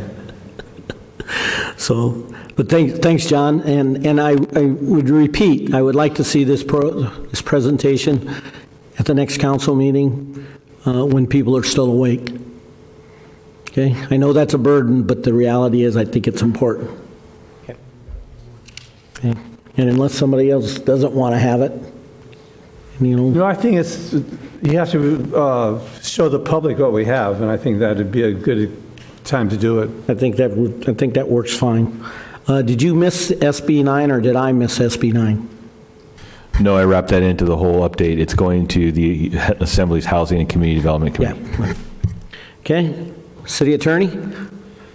Yes, Mayor, real quick tonight, I wanted to give the council a heads up about an item that's going to be in an upcoming agenda, and that is moving our local municipal council election next year in 2022 from March until June. So as was mentioned tonight, the state has moved the statewide primary election in 2022 from March to June, and that means under state law, we have to also move our council election to June for next year. So I will be bringing an ordinance to the council at a meeting in the next few months to make that switch to go from March to June for our election next year. Do you have any feeling on, it was talked a little earlier, if we had the June, would it go back to March? Do you have any feeling that the state will just stay at the June date? Well, that's an interesting question. So they moved it to June in 2022, and then they've already said it's going to be in March of 2024. So basically it's going to be March in the presidential years, and then June in the non-presidential election years. And whether it's going to stay that way, who knows? They could change the law again before 2024. But what we know for pretty much certain is 2022 is going to be June. So we're going to do the ordinance to move for next year, and we'll see what happens before 2024. Super. Okay. Members of the council, council members' reports on meetings attended at the expense of the local agency. Hearing none, we're going to consider reappointments to Parks and Recreation, Equestrian Commission, and Development Plan and Review Board. Staff?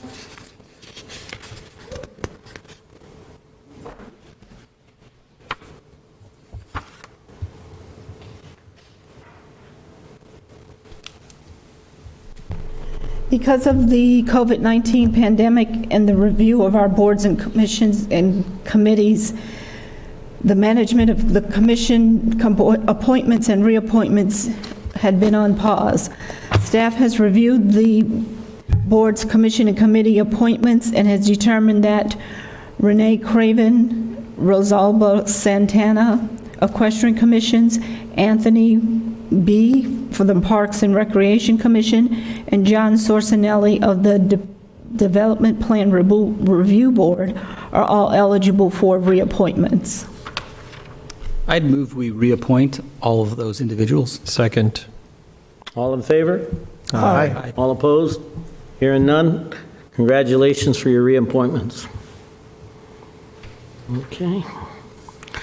City Council requests for future items. I think we handled quite a bit of that already, but requested comments and updates.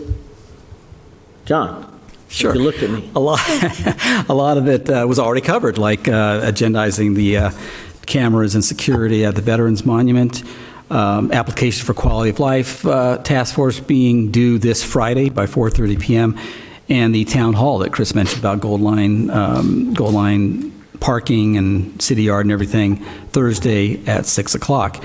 I'm going to make two other comments really briefly. One is that on SB 9, that freight train of bad bills is just toxic waste is just going through the assembly, and I believe it passed that committee that had the hearing today. I didn't hear the vote, but I believe that it passed. I believe it was 5-2. 5-2. Well, it's getting better. We're slowing the train down, but one of the latest things is that there's an open letter to Governor Newsom that somebody put together from the South Bay COG and the director of the COG, and I've already, signed it or told the person passing it around that, that I support the letter. So I think we might all have a copy of that if you look at your email, and if you want to support that letter, go ahead and do so. It's the more people that point out the misguided nature of these bills, the better. Lastly, just about public safety, I was going to say that, so public safety is extremely important, and it's extremely important in keeping San Dimas the kind of city we want it to be. Law enforcement, the proper policies at the DA's office, these kinds of things obviously are the bedrock of fighting crime. we don't want to leave out things that also affect public safety if we can help it. Things like neighborhood beautification. The city has had programs in the past to do that for some neighborhoods that needed some help. Neighborhood watch, for that matter. Regular code enforcement, enforcing the codes we have. They're not necessarily crimes, but they're property maintenance and just things, abandoned cars, whatever it is, enforcing those. Walkability, so that people get out and are walking in their neighborhoods, because neighborhoods that have a lot of people walking, regular neighbors walking, are safer neighborhoods. And infrastructure. So you can certainly imagine some cities that aren't as desirable as San Dimas, where the roads are in disrepair, where the sidewalks are cracked and in disrepair, where you don't have trees. And some studies suggest that tree-lined streets actually help reduce crime. So I really do not want to hear about how spending money on infrastructure, neighborhood beautification, and these other things is somehow taking away from public safety. These are things that part and parcel of public safety, in my opinion. The discussion of having, the priorities is a good discussion to have, and whether we want to spend $2 or $2 million on trees, that's a great discussion to have. I totally want to have that, because the council should be involved in that. But it's not a dichotomy between two opposing things. You can look at it as everything being part of a whole. We want this quality of life that we're going to have a task force about and everything else, and there's a lot of components about it. It's interesting, when I've told people about that or gotten responses on Facebook or wherever else about that, there's a whole bunch of things that come up that we didn't even think about. I mean, one of the greatest comments I heard was, let's start with the lawn at the post office. And you might remember I brought that up, and we talked to the postmaster, the congresswoman 8 years ago or whatever. It's still just a gopher preserve as much as it is a lawn. So anyway, there's a lot of things that go into quality of life, and the better the quality of life is, along with enforcing laws and making crimes illegal, as one of the signs said in the audience, those all go hand in hand, in my opinion. Eric? I'll make it quick. Just a couple of thank yous. One, to staff for putting together the town hall. I know I kind of threw that on you last meeting, and I'm really pleased that you're able to get something together. I've gotten a lot of positive comments about that. I think just in general, there was a sense of a big question mark over that whole change to the goal line parking thing, and I really hope and believe that this will kind of sort that out for people. And then also, thank you to the Parks and Rec Department, because earlier today I was getting ready for the meeting, but I couldn't go. My wife was there, and she told me that the Mighty Mites program that my son is in is absolutely awesome, and he's having a great time. And for the month's worth of activities that he's enrolled in, and it being $160, it's just a no-brainer for kids to get involved in that. So he's excited. So thank you. Thank you. Yes? Well, it's a lot of heavy stuff we talked about tonight, but let's talk about something we can all agree on. Music in the Park has started. It started last week. It's every Wednesday night. So on June 23rd, which is tomorrow night, the 90s Nations will be the band, and it goes until July 28th, and it's at 7 o'clock. Music in the Park, every Wednesday with Farmers Market. Thank you. Ryan? All right. Well, I've never heard of trees and public safety correlating, so I'd be curious to see the studies. I was just pulling it up, and I'm going to look into that further as well, because it does look like there's a lot of conflicting information, like coyotes management, to be frank. So, but I will be looking into that. I just want to thank the members of the community for coming out tonight and speaking on the topics that were discussed and council's actions. I think everybody knows public safety is important in San Dimas in a variety of ways, including the way that we maintain the character and quaintness of this community. So thank you, everyone, for coming out for that. Well done on the app, John and staff. I think that's great. And the budget policies, I think, too, we're moving in the right direction. I do think that at some point we will need to have a discussion on the financial forecast, specifically as it relates to whether or not we need to revisit a sales tax measure in the future. And the election is coming up, and I think there was a whole bunch of timelines associated with that. So I don't think we've touched on that. So I don't know whether or not staff has any intention of having that discussion with council. I'm not pushing for it, so we're abundantly clear. But I do think it is a piece that should be followed up on, because I think staff made a very clear point in the last election as we led up to it regarding the fiscal concerns and the forecast ahead. And we're about 2 years, 2.5 years forward from where some of that dialogue evolved from. So and there was a 5-year kind of timeline to that. So I'd be curious to see where we're at in the process as it relates to that. And if there is a need to revisit that, then I'd rather know it sooner than later. Also, the Parks and Rec Center, I know there's some discussion there. I'd like at some point, if any other member of council is interested in the discussion, an update from staff as it relates to that particular piece of infrastructure, where we're at in terms of maintenance, and where we're going with that. Because I just think that as we're talking about all these things in the CIP, that is a major component or a major piece of the city's infrastructure, but it's also consuming a lot of resources too. So, you know, there's a lot of things in terms of budget priority, I think, to discuss on a lot of different levels, you know. So anyways, at some point, if that comes up, does anyone else want to hear about the rec center or no? Yeah, I think that's kind of the elephant in the room when it comes to a lot of budgetary issues. So I would definitely like to hear about that. All right. I would too. I request that the Parks and Recreation Commission be allowed to get a view of that too, because there's a lot of new members, as you know. And the last time they heard about it, I'm not sure how many members who are current were actually there, but we do have something on the shelf about some ideas, what it would cost and all that kind of stuff. Yeah. So I think all those things are good to flush out as we're trying to get a picture of that. And I think it's contemporaneous to all the capital improvement project discussion. So other than that, I hope everybody has a great week or 2 weeks and a great 4th of July.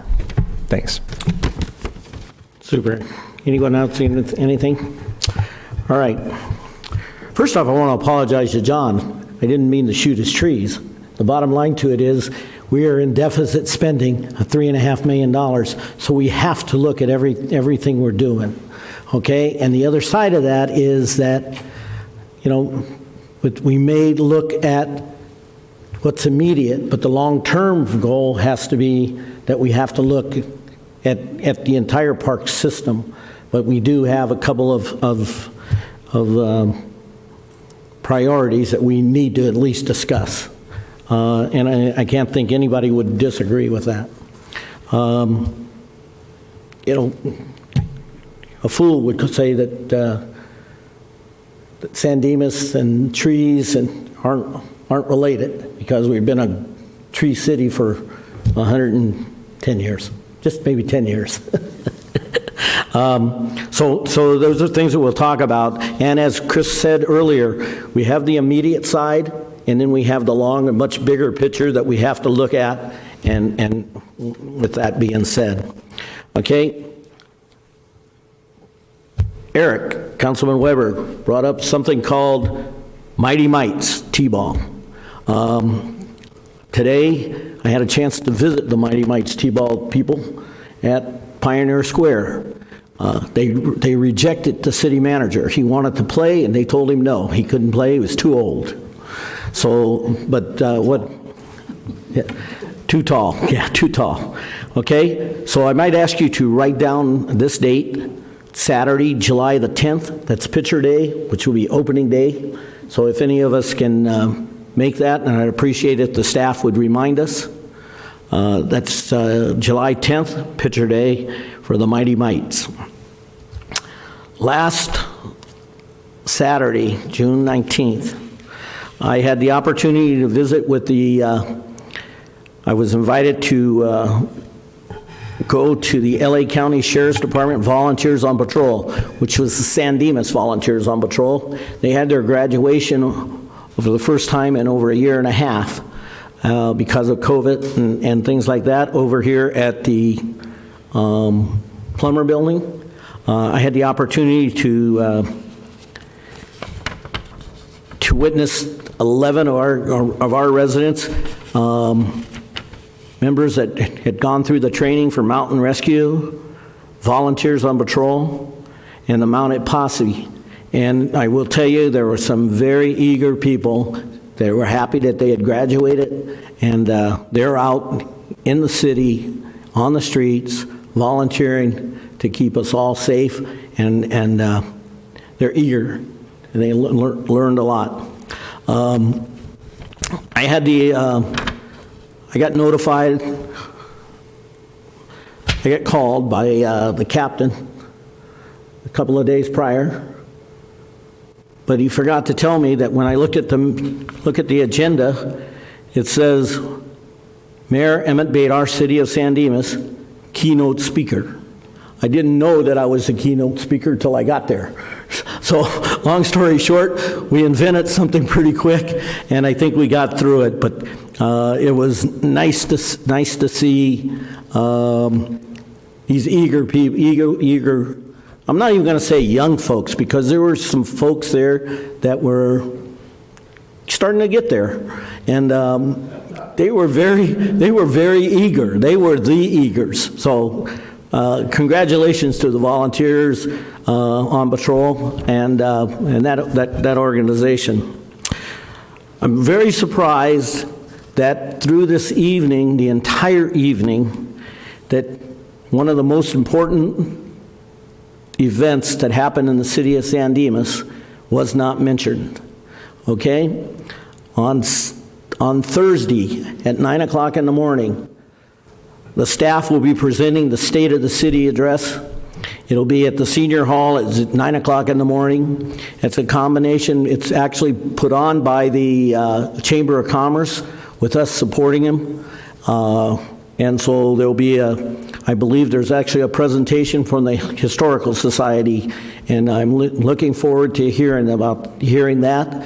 It'll be a little bit different this time. There'll be a little bit of the pomp and circumstance and presentation, and then the city manager will go into the state of the city and talk about where we're going and what we've done and the future versus yesterday news. So I would encourage anyone who's interested. Will there be K-West, will they be doing this live, or will they be just doing a later broadcast? John, is it live? It will be live. It will be live. Okay. Well, hopefully that does not discourage people from coming and joining us there at the activity. It would sure be nice to see a full room, especially since we've been so confined over this last 16, 17 months. So I would hope to see it. Other than that, I will entertain a motion to adjourn till July 13th at 7 o'clock in the evening. So moved. Anybody opposing that? Thank you.